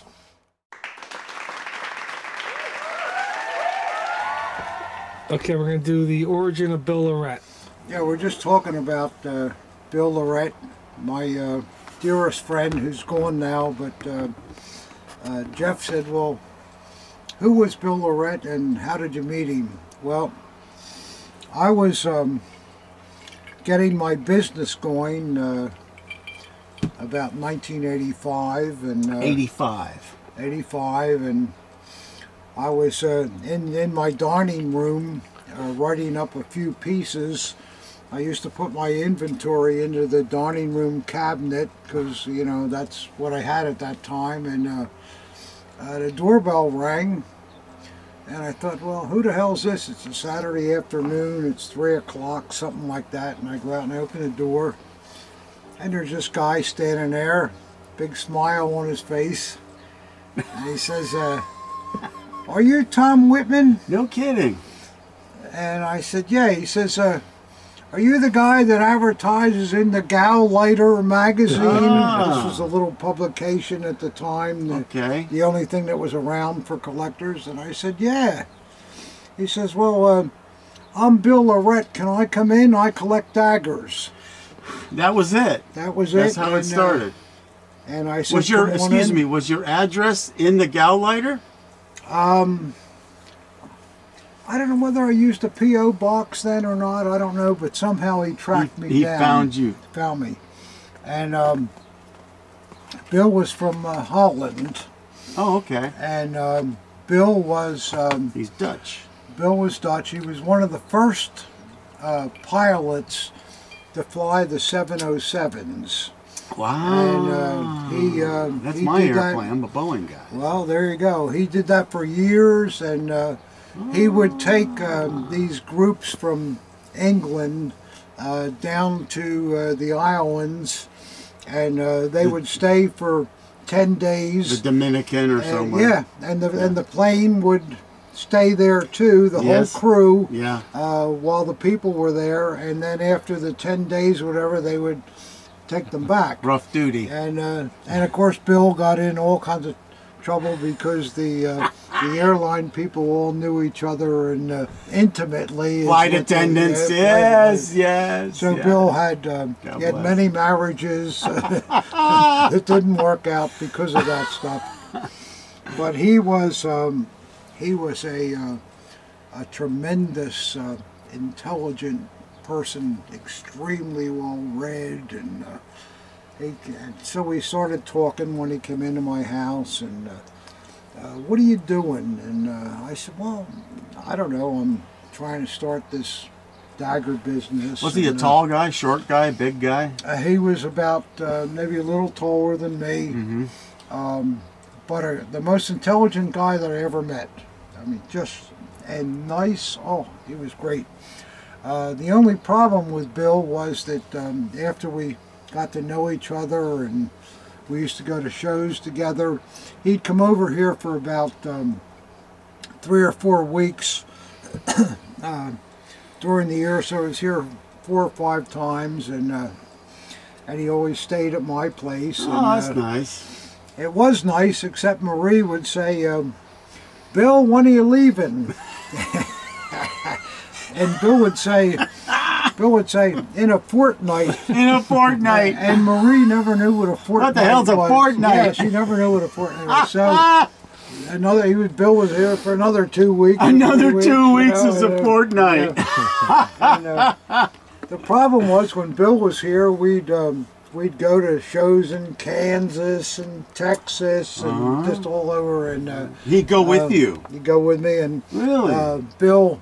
Would he help with the setup and everything? Oh, he was great. He was great with all that stuff. But Bill would always say, you know, you Americans, they all come over to Europe to see all this stuff, and they've never seen their own country. And he said, I'm here to see America. And that's what he liked to do. So that's why we drove around to all these places. Driving from here to Texas, you're going to see a bit of America, yeah. And being a pilot, he was an expert map reader. Oh, he and so got the Rand McNally out. He would be in the passenger side while I'm driving. And exit 17. Oh, Whitman, yeah. Look, I see this thing here. You know, I remember one time.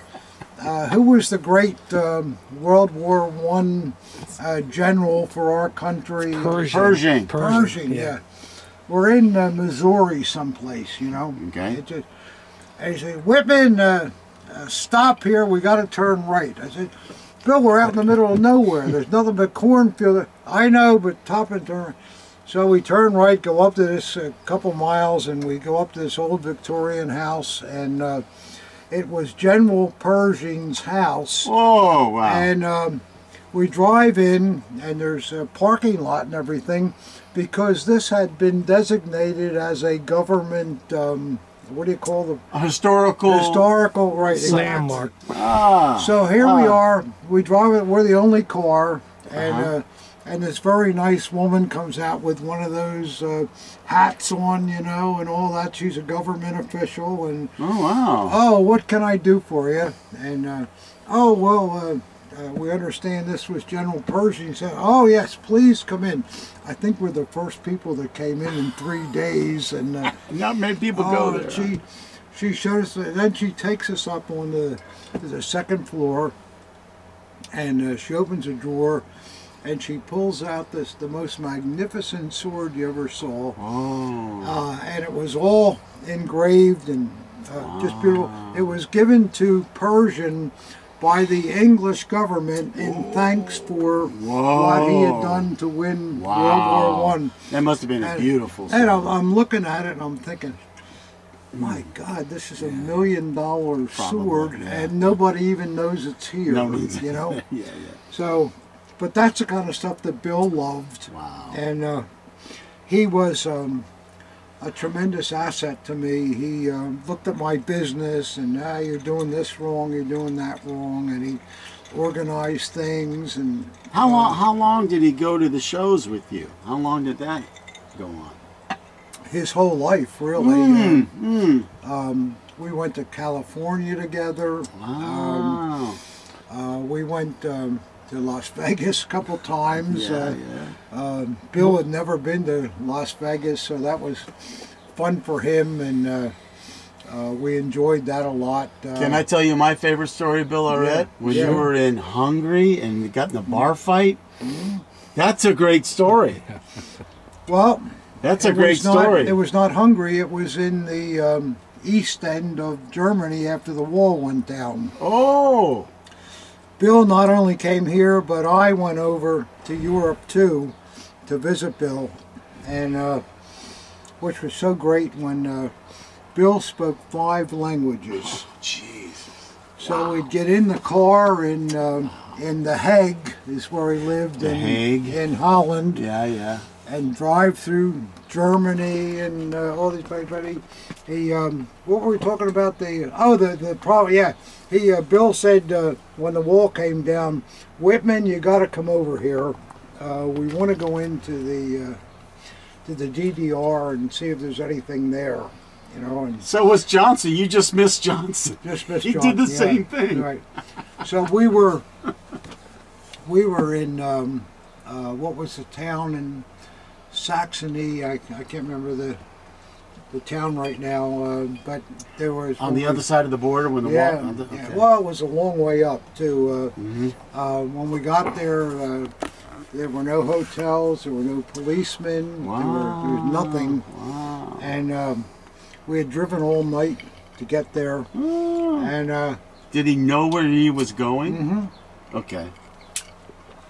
always had those maps. Love maps. Yeah. He had the maps. So we were hungry. We see a place that had some lights on. It was like a cafeteria, and Bill says, "Let's go in here." And we go into this place, and there's nobody in there except for two younger guys. They were in there. They were taking all the salt and pepper shakers and breaking them on the floor. Jesus. You know, that kind of stuff. Oh, jeez. And I said to Bill, maybe we ought to, it doesn't look so good here. And, Bill was not afraid of anybody. He was, he knew how to fight. And he said, let's sit down. So we sit down, and Bill was a cigar smoker who got me going on the cigars. And he lights up a big cigar, smoke all over the place. And these two guys come over and Nick roasted, no smoking. Oh. And the one guy takes the cigar out of Bill's mouth, Whoa! and throws it on the floor and stamps on it. Oh, shit. And I'm watching Bill's face. It just was like you know that movie where the guy turns into a werewolf years ago, you know, where the face gets, you know, as you're watching it, So the he face. just changed. That was Bill's face just changed like that. You don't grab a man's cigar and stomp it on the floor. Not Bill Lorette. So Bill says, hold my bag. He had one of these leather bags. In those days, the currency was all different. They didn't have the euro. Right, yet, yeah. So he had all the different All the currencies different all the currencies time in in there. there. Yeah. And I'm thinking, well, gee, what am I, in a cowboy movie? You know, I'm thinking at this point. It's about to be a cowboy movie. Yeah. And he gets up and, I mean, these were young guys, you know, 25, 26 years old. And he was 65 at the time. Holy shit, no kidding. And he grabs this one guy, and Bill had these huge hands, immense hands. It was like a ham. His hand was so big. And he had the guy's collar, and he starts hitting him in the face, in the nose, in the same place over and over again. And there's blood all over the place. Yeah, when you bust the nose. Oh, yeah. And he finally lets go, and the guy drops down. Just drops. And then the partner that was with him, Bill grabs him. The partner wasn't as aggressive as the other guy, but Bill grabs him, and he throws his head into a pole that was there. Jesus. And this guy's knocked out on the floor. Jesus.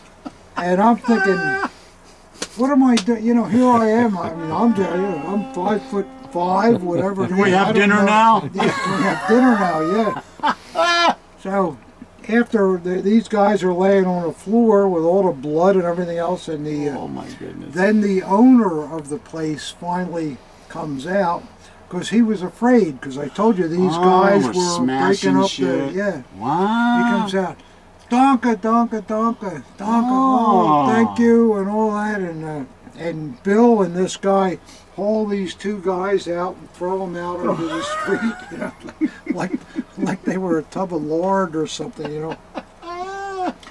And the guy in German, of course, he says to Bill, is there anything I can do for you guys? And Bill says, well, we don't have a place to stay. There's nothing around here. He says, he calls his sister, who he said she lives a few blocks away, and he says you can get a room there, and he told us where to go, and we go to the sister's house, and they welcome us in, fed us, gave us a wonderful dinner. Wow. And the husband said, we have some really nice wine that we've been saving for a special occasion. They opened that up and gave us a great...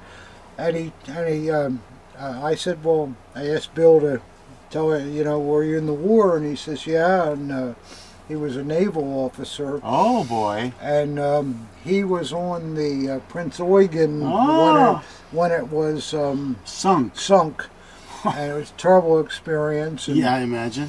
And then he gets up and he goes behind this bureau in the living room, and he pulls out this album and this nice naval officer's dagger. There we go. And that was his. And he told us. He said how he had the most really awful life. He said when he was a young man, he was in the Navy and with the war and all that, and then the war is lost, and then the communists come in and take over the whole area. Yeah. And he said he just had a really terrible life. And I did ask him if he wanted to say, but he said no. He said no? He wanted to keep it. So did it look like this? Well, not like that. But what about the elevator story, though? That's the best one. I can tell that one too. But the elevator but story. let me just finish this though. That then we were done. They gave us rooms to stay in, and then they gave us a wonderful breakfast the next day. Wow. And old Bill, he reaches in his pocket and he gave this frau 100 euros, and she was just absolutely thrilled. You know, it was so great. And I guess that was a lot of money at the time. When the wall went down, you could buy a MiG-21 for $500. Not 100, you're 100 marks. Yeah, it couldn't have been euros at that time, Pop. Yeah. Marks, right? Yeah. But what's the other story you wanted on? The elevator story. Oh yeah, well what year is the elevator story? This was probably in the late 60s, I guess. The late 60s? When Bill was flying the 707s and all that. And where was the elevator located? Indonesia, I think. What? Singapore. Singapore. Yeah. With Bill's Airlines, you know, I told you he was KLM, probably. No, it was, I forget the name of the airlines. I don't know, but it doesn't matter. The airlines... Sabina. No, it was a real, it was a small one. Okay. But the airlines... The elevator story, late 60s in Singapore. This is one of the best best stories, cool, man. Load me up. Well, the airlines, like they still do today, they had hotels booked for the crew. Absolutely. And yes. Bill's crew... By the way, in those days too, they still use sextants in the airplanes for. Okay. Yeah. Navigation. Twist that cap for me, Pop. What do you want? Twist that cap. All right.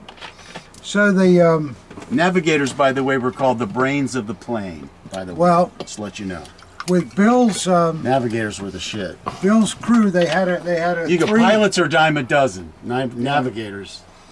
They had a 3-man crew: the pilot that was Bill, the co-pilot, and the navigator. Yeah, navigator. Yes. And the navigator was a drunk, and he would be drinking on the plane and all that. And Bill was smoking cigars on the plane. It was different then. It was different. Yes. Yeah. Yes.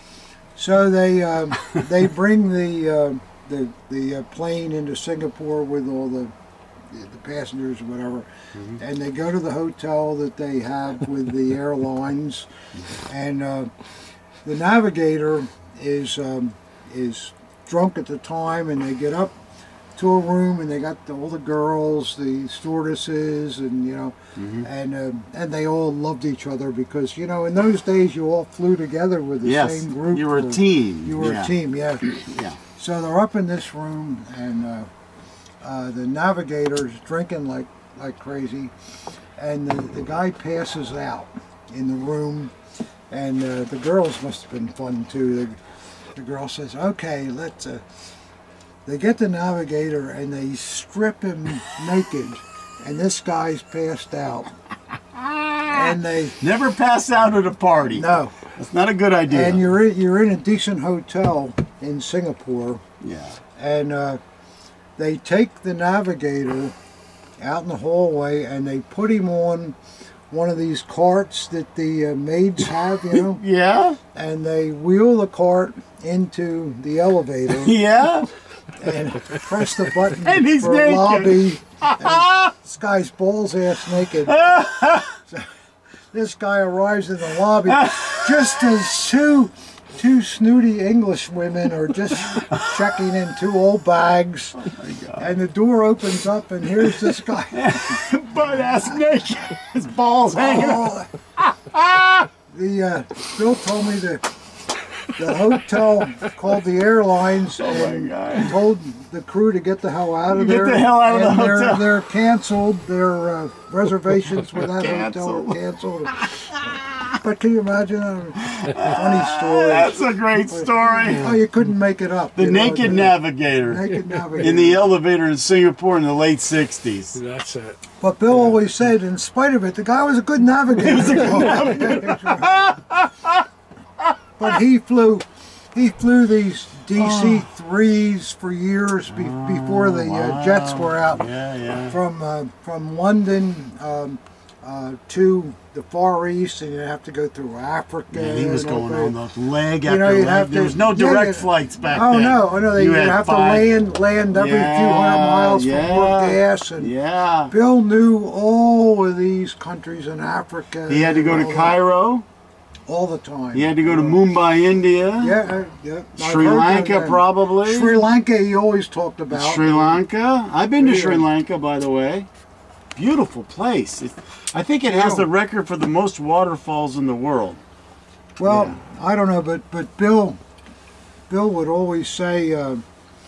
I had another really good friend who was the curator of the Dutch Museum in Amsterdam. His name was Piper. Very, very intelligent guy. He helped me with my Navy book too and all. He's a great guy. But Bill would, Piper was here one day for a few days, and Bill would go on about how awful the Middle East people are. Now this is in the 90s, you know, they're horrible. And Piper said to me, boy, I wish Bill wasn't so prejudiced and all that. And then the O2 thing happened. Yeah. Bill was right about that whole thing, you know. Oh, yeah. I spent a lot of time myself in the Middle East. Well, I've worked in Riyadh, Saudi Arabia, Cairo. and you know. I've been all over the Middle East. I almost got a job in Amman, Jordan, as a matter of fact. And then I was in Amman, Jordan in September last year. Yeah. I was looking for apartments. And then I came back to the States and October 7th happened. The missiles and stuff, and my position went away, just evaporated. No, that's. But I personally enjoyed the Middle East. Salam alaikum. I had a great time, and I like going back I wish there. you knew Bill, because you guys could talk a lot about. Because Bill knew the Middle East. Well, he had to if he was flying to Singapore. Oh yeah. He had to. For years land there. he did that. So Yeah. he knew all this people. But he had nothing good to say about them. And, Well, He didn't care for the Piper Turks. thought that was so wrong, you know. he didn't like the Turks. He didn't like the Turks. No, those bloody Turks. Bloody Turks. When did Bill pass? It's been about 7 or 8 years ago now. It's got to be 8 years by now, Bob. It wasn't that long ago. Yeah, I think it was. So what did he pass of? Old age. Well, he was 88. So Okay, he yeah, had 88, yeah. He said to my father, aneurysm. Ah, yeah. He got his teeth I flew to done. London to go to the funeral. Did you? Yeah. He got his teeth done, and then he's got the best set of teeth on a corpse. Yeah, he got all his whole mouth. Yeah. implants and all that. But He flew in from Europe to Jersey, and then he met us in California. And boy, I'll never forget the look on his life when Dad brought him in. He was just like, oh. But we had a good time in Vegas, and that was the last time I saw him. Last time I saw him, he said, "You're a good chap." And that's the last thing he said You're to a me. good Yeah. chap. Oh, Bill Yeah. loved my children. Oh, he. How long was he in Vegas for? Just a weekend or whatever. And I blew all my points on that seafood tower we had at that restaurant. Yeah. Everybody talks about the seafood tower. Man, the seafood tower's... Let me say something. Remember last time I was here? You gave me that salmon and shrimp dinner? Yes. Delicious. Yeah, well, delicious. I just served it. I didn't cook it. And I slept like a baby. Yeah. I slept like a baby. I woke up every 2 hours screaming. Well, you won't get that good tonight. I think I'm going to make ravioli. I'm driving back home. I'm driving back home. You can't I can drive. Whatever. Nah, but Bill was the greatest guy I ever met. I loved him. He spent... Was he married? Did he have kids? I was married many times. Many times. Yeah. He'd always say I'd be in Tobacco and whatever the island is. I don't know. Tobago. Trinidad, Tobago. Then I come back and at the end of January and I'm all tanned and all that, and I'd walk into the freezing apartment in London in January, and his wife would be furious, and he never had a chance. What are you talking about? I've only been away for 3 months. He always said he wanted to live long enough to pee on the grave of his wife, but he didn't make it, so she probably peed on his grave. Yeah. Where's he buried? Not only that, he said, when I die, throw me in a dumpster. He didn't want to be buried. He wanted to be cremated. And was he buried or cremated? In his will, he wanted to be cremated. Yeah, they buried him. And he was living with a girlfriend in England when he died. And she was very religious, and she loved Bill. So just thought he was great. She would not cremate him, and then his son, Herman, sued the town to reverse what she was doing, but he didn't get anywhere. Wow. And, so she had him buried next to another pilot, and in one of those natural places where you don't embalm anybody, you just put him. So Thomas, I want to be thrown into a dumpster.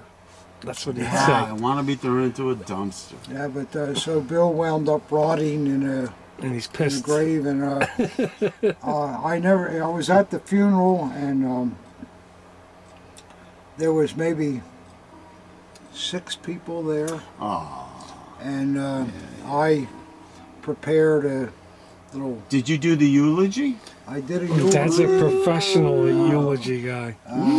Is he really? Oh, Dad does all the eulogies. Are you a professional eulogy guy? I've done a few eulogies in my time. Sorry to say, but he has. Nobody ever seems to be able to do something like that, so I do it. But I did a eulogy for Bill, and... Mind if I pour for myself? No, go ahead. And his girlfriend, Penny, was very, very happy about the eulogy, and I was happy I did it too, because Bill always used to say to me, said he had a tremendous amount of friends, but when you live as long as he did, you have to take a shovel to visit them. Yeah, A lot of your friends pass away, right. I know. So, that's really the bad part about getting old.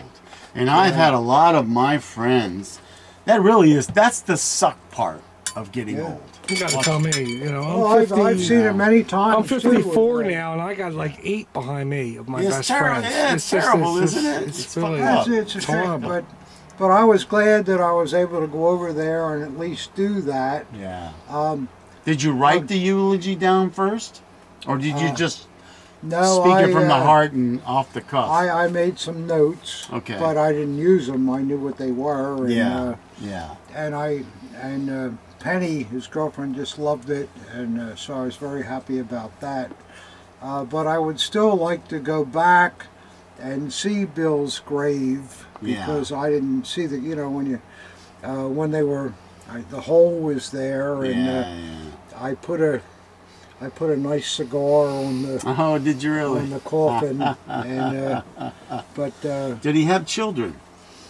Well, the son I told you about, that was trying to protest the Bill wanted to be cremated, and he also had a daughter, and I didn't know he had a daughter. For some reason, Penelope, but for some reason he he was off with his children, and Probably because he traveled so much. well, and I don't know. I felt bad about that because at the funeral, neither one of his children were there. Oh, And, really? Ah, that's sad. That's too bad. Well, it was a problem. His son Herman, Bill, Herman Lorette. paid for Herman Lorette to go to medical school, and he graduated from medical school. By the way, Bill's father was a doctor, and his father was in charge of all of what's the Dutch colonies down there, Rob? You said the name before. Indonesia. Indonesia. East. He was Bill's father was in charge of all of Indonesia as the head doctor, Holy cow. limousine and everything. Oh my goodness. And his father, Bill, he was 17 as the war was ending and was fighting against World the War Nazis. Yeah, World War he II. was resistance. Was fighting in the resistance against the Nazis. Bill hated the Nazis, but yet loved the hated all Germans. Oh, tell Jeff that story about when you guys went to that place with the. To give you an example of that, I told you Bill and I traveled around a lot, and This is a we great were story. in Missouri, and Bill said, "I want to see Harry Truman's house." Okay. So we go to Truman's house, and they have a regular kind of a tour package where they gather 12 or 15 people, and then a guide takes you through and so forth. And with our group were two German women, older women, and this was, I guess, 20 years ago. Und sprechen Sie Deutsch, you know. And they're speaking German and so forth, and Bill was fucking Nazis there, you know. And everything they showed us, they had something to say, and these bastards, you know. And then they wanted to go upstairs, and the tour director says, no, the Truman family still has that, and you can't do that. Oh, okay. So then, That's at the end of the tour guide, he says to Bill,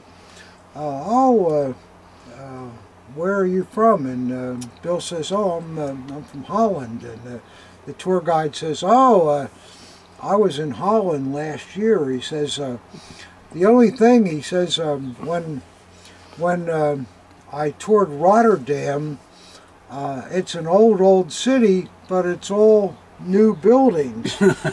And Bill says, yeah. And he looks at these two German women. He says, that's because these bloody Nazis bombed the hell out of it at the end of it. I mean, it's all, I like to call He looked at the girls? Yeah. He looked at...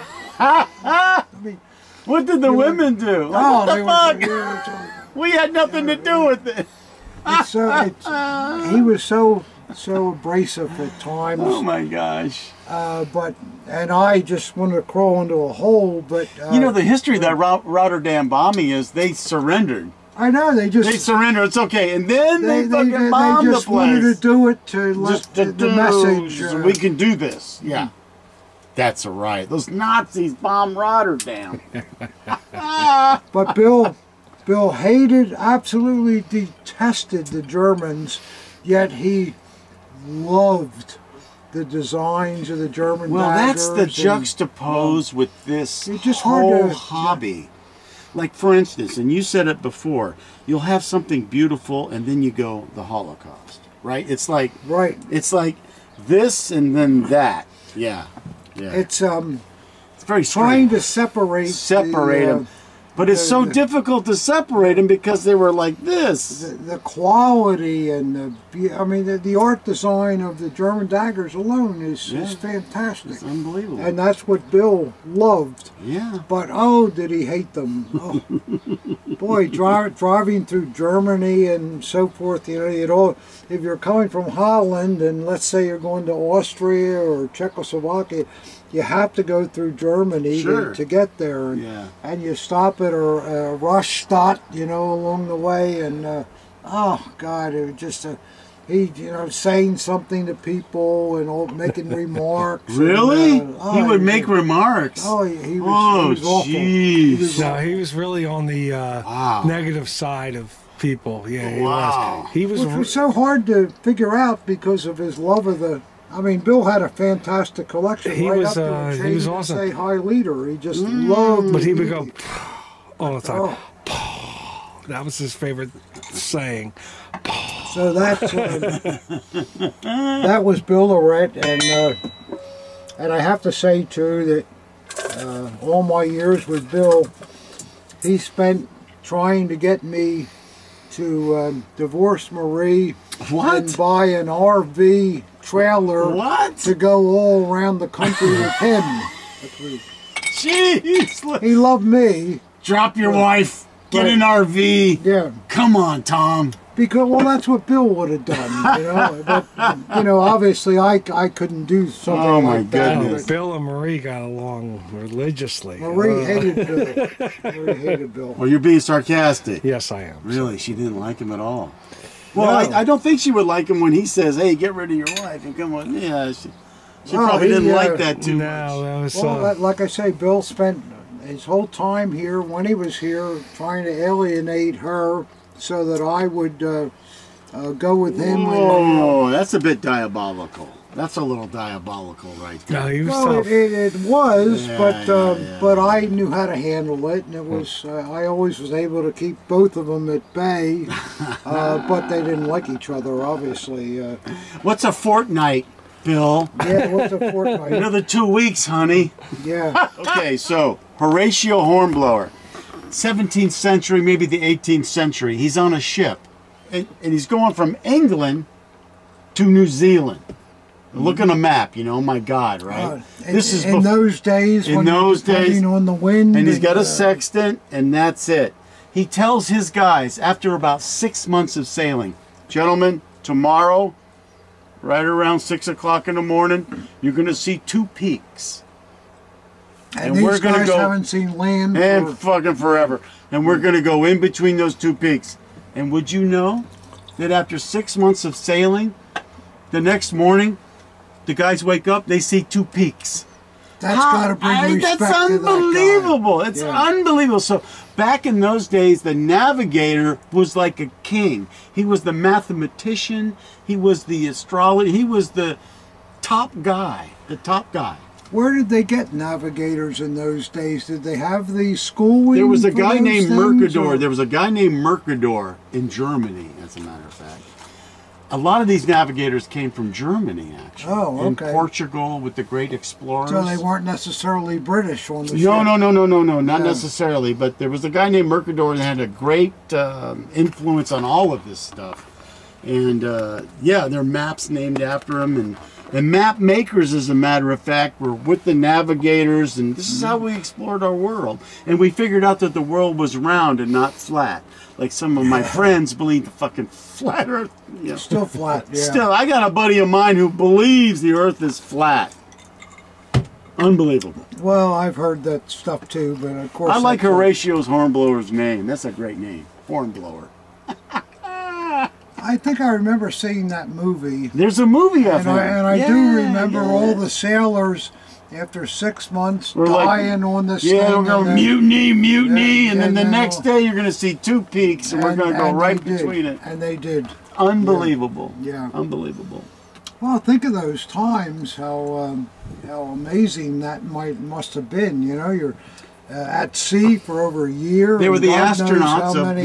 Astronauts of their day. Yeah, that's a good way to put it. They were the astronauts of their day. That is a good way to put it, because it was unknown. When you went on the water, yeah, and you didn't know what the hell was. In fact, Christopher Columbus, a lot of people said that you're going to fall off the edge of the earth.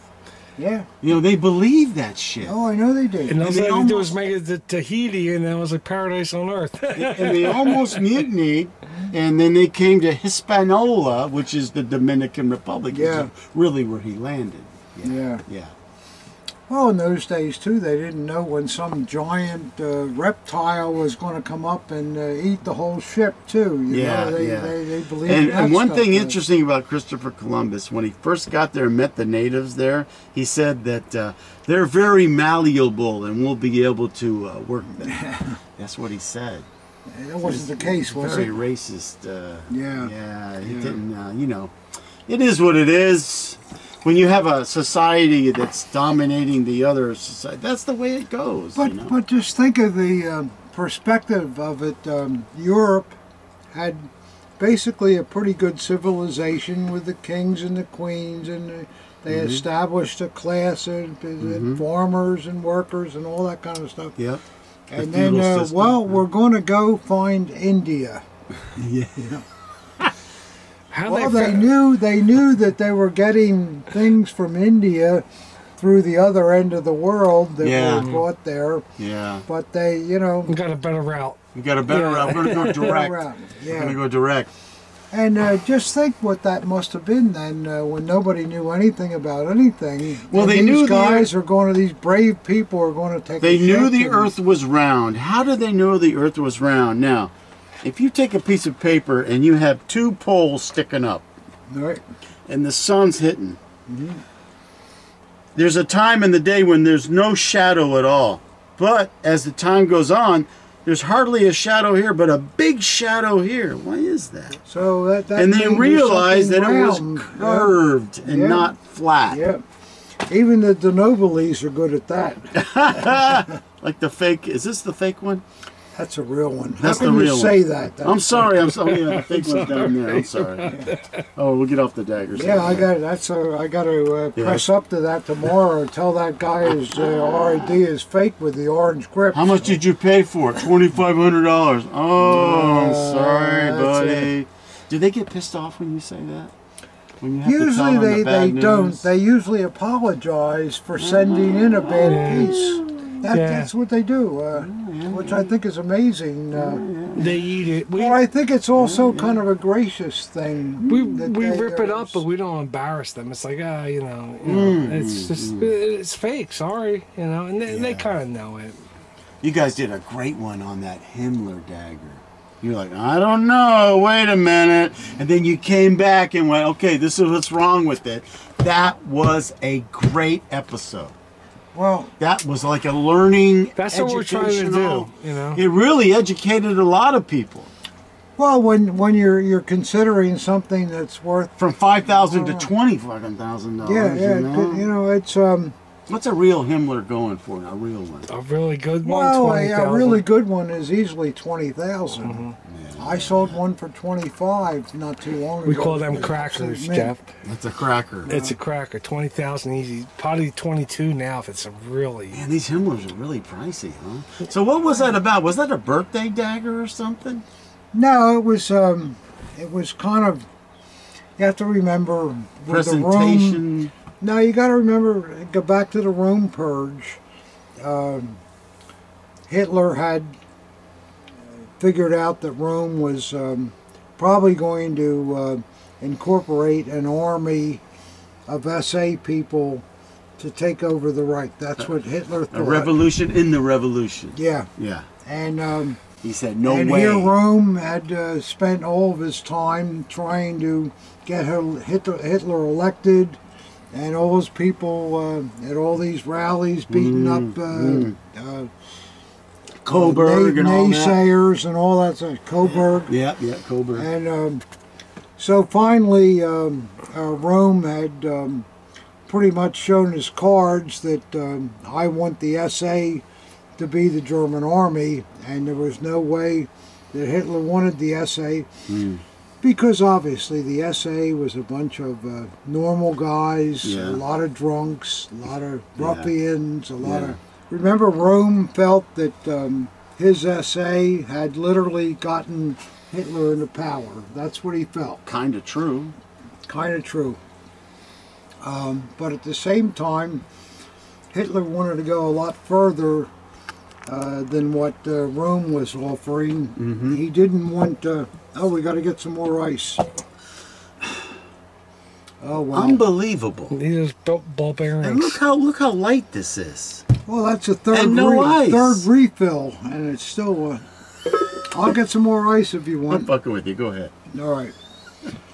So Hitler gets the rumors from Goering and Himmler and so forth that Rome is really wants to Heydrich. Rome is not the man. He wants the SA to be the army, and Hitler doesn't want the SA to be the army. The SA is no longer of any use to the Nazi Party because Hitler's come to power. 3 million men. 3 million men. So there's Hitler in power, and then on March 5th, I think it was, he was able to get through what was the council called? The Reichstag, that Hitler had supreme authority on things. And they thought, well, they're going to get rid of Rome. They have to get rid of Rome. And they did, and a lot of SS people, probably several hundred, helped to do this, along with 300 or 400 people that were, aligned with Rome. Aligned with them, yeah. So, so they did that, and after it was all over, Hitler was considered a genius by the army, because the army was very glad to see Rome out of the way. Yeah. And everybody thought it was a good thing. I think I have a newspaper article on my safe that Rome eliminated and 400 to 500 shot. That was the title of it. 400 to 500. Yeah. And they called Hitler a sissy on it, I think. Hitler sissy. Oh, that was the American, because of his affiliation. Yeah, we should show Rome. that on the next video, actually. Yeah. Hitler sissy? Yeah, they call him Sissy Hitler. Oh, jeez. Yeah, go look at it. It's right on the safe. It's true. They did call him that. But so Himmler had engineered the whole thing to get rid of. Well, Hitler engineered it, but Himmler carried it out. And then Himmler thought, well, gee, at the end of this, maybe we should have some daggers to show that we really appreciate the camaraderie and faith of the SS. And so he commissioned a number of daggers with his inscription to be given to these people. The books say 200, but that's nonsense. There's a lot more than that.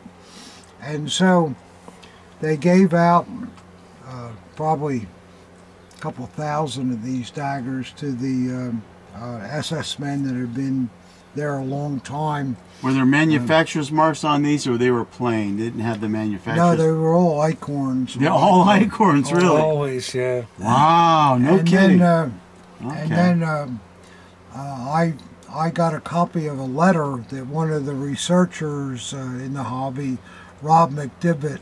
I know McDivitt. He does the background stuff. Yeah. He found a letter that written to Himmler.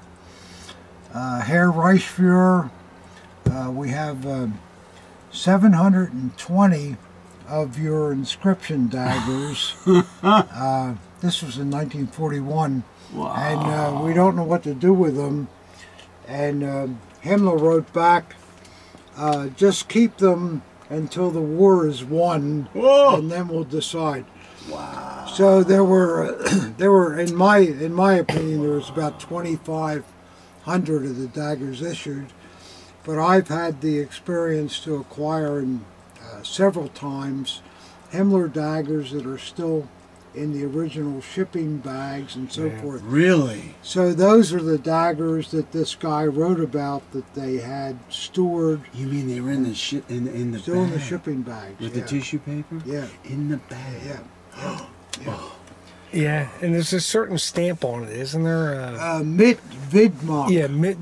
Yeah, stamped on the bag, the paper bag, which meant with inscription. With inscription. So these were the daggers that this letter concerned, and veterans apparently liberated those daggers, and I've seen them over the years where a veteran has. So I have 2 of these SS daggers, and they're in the bags, and so he.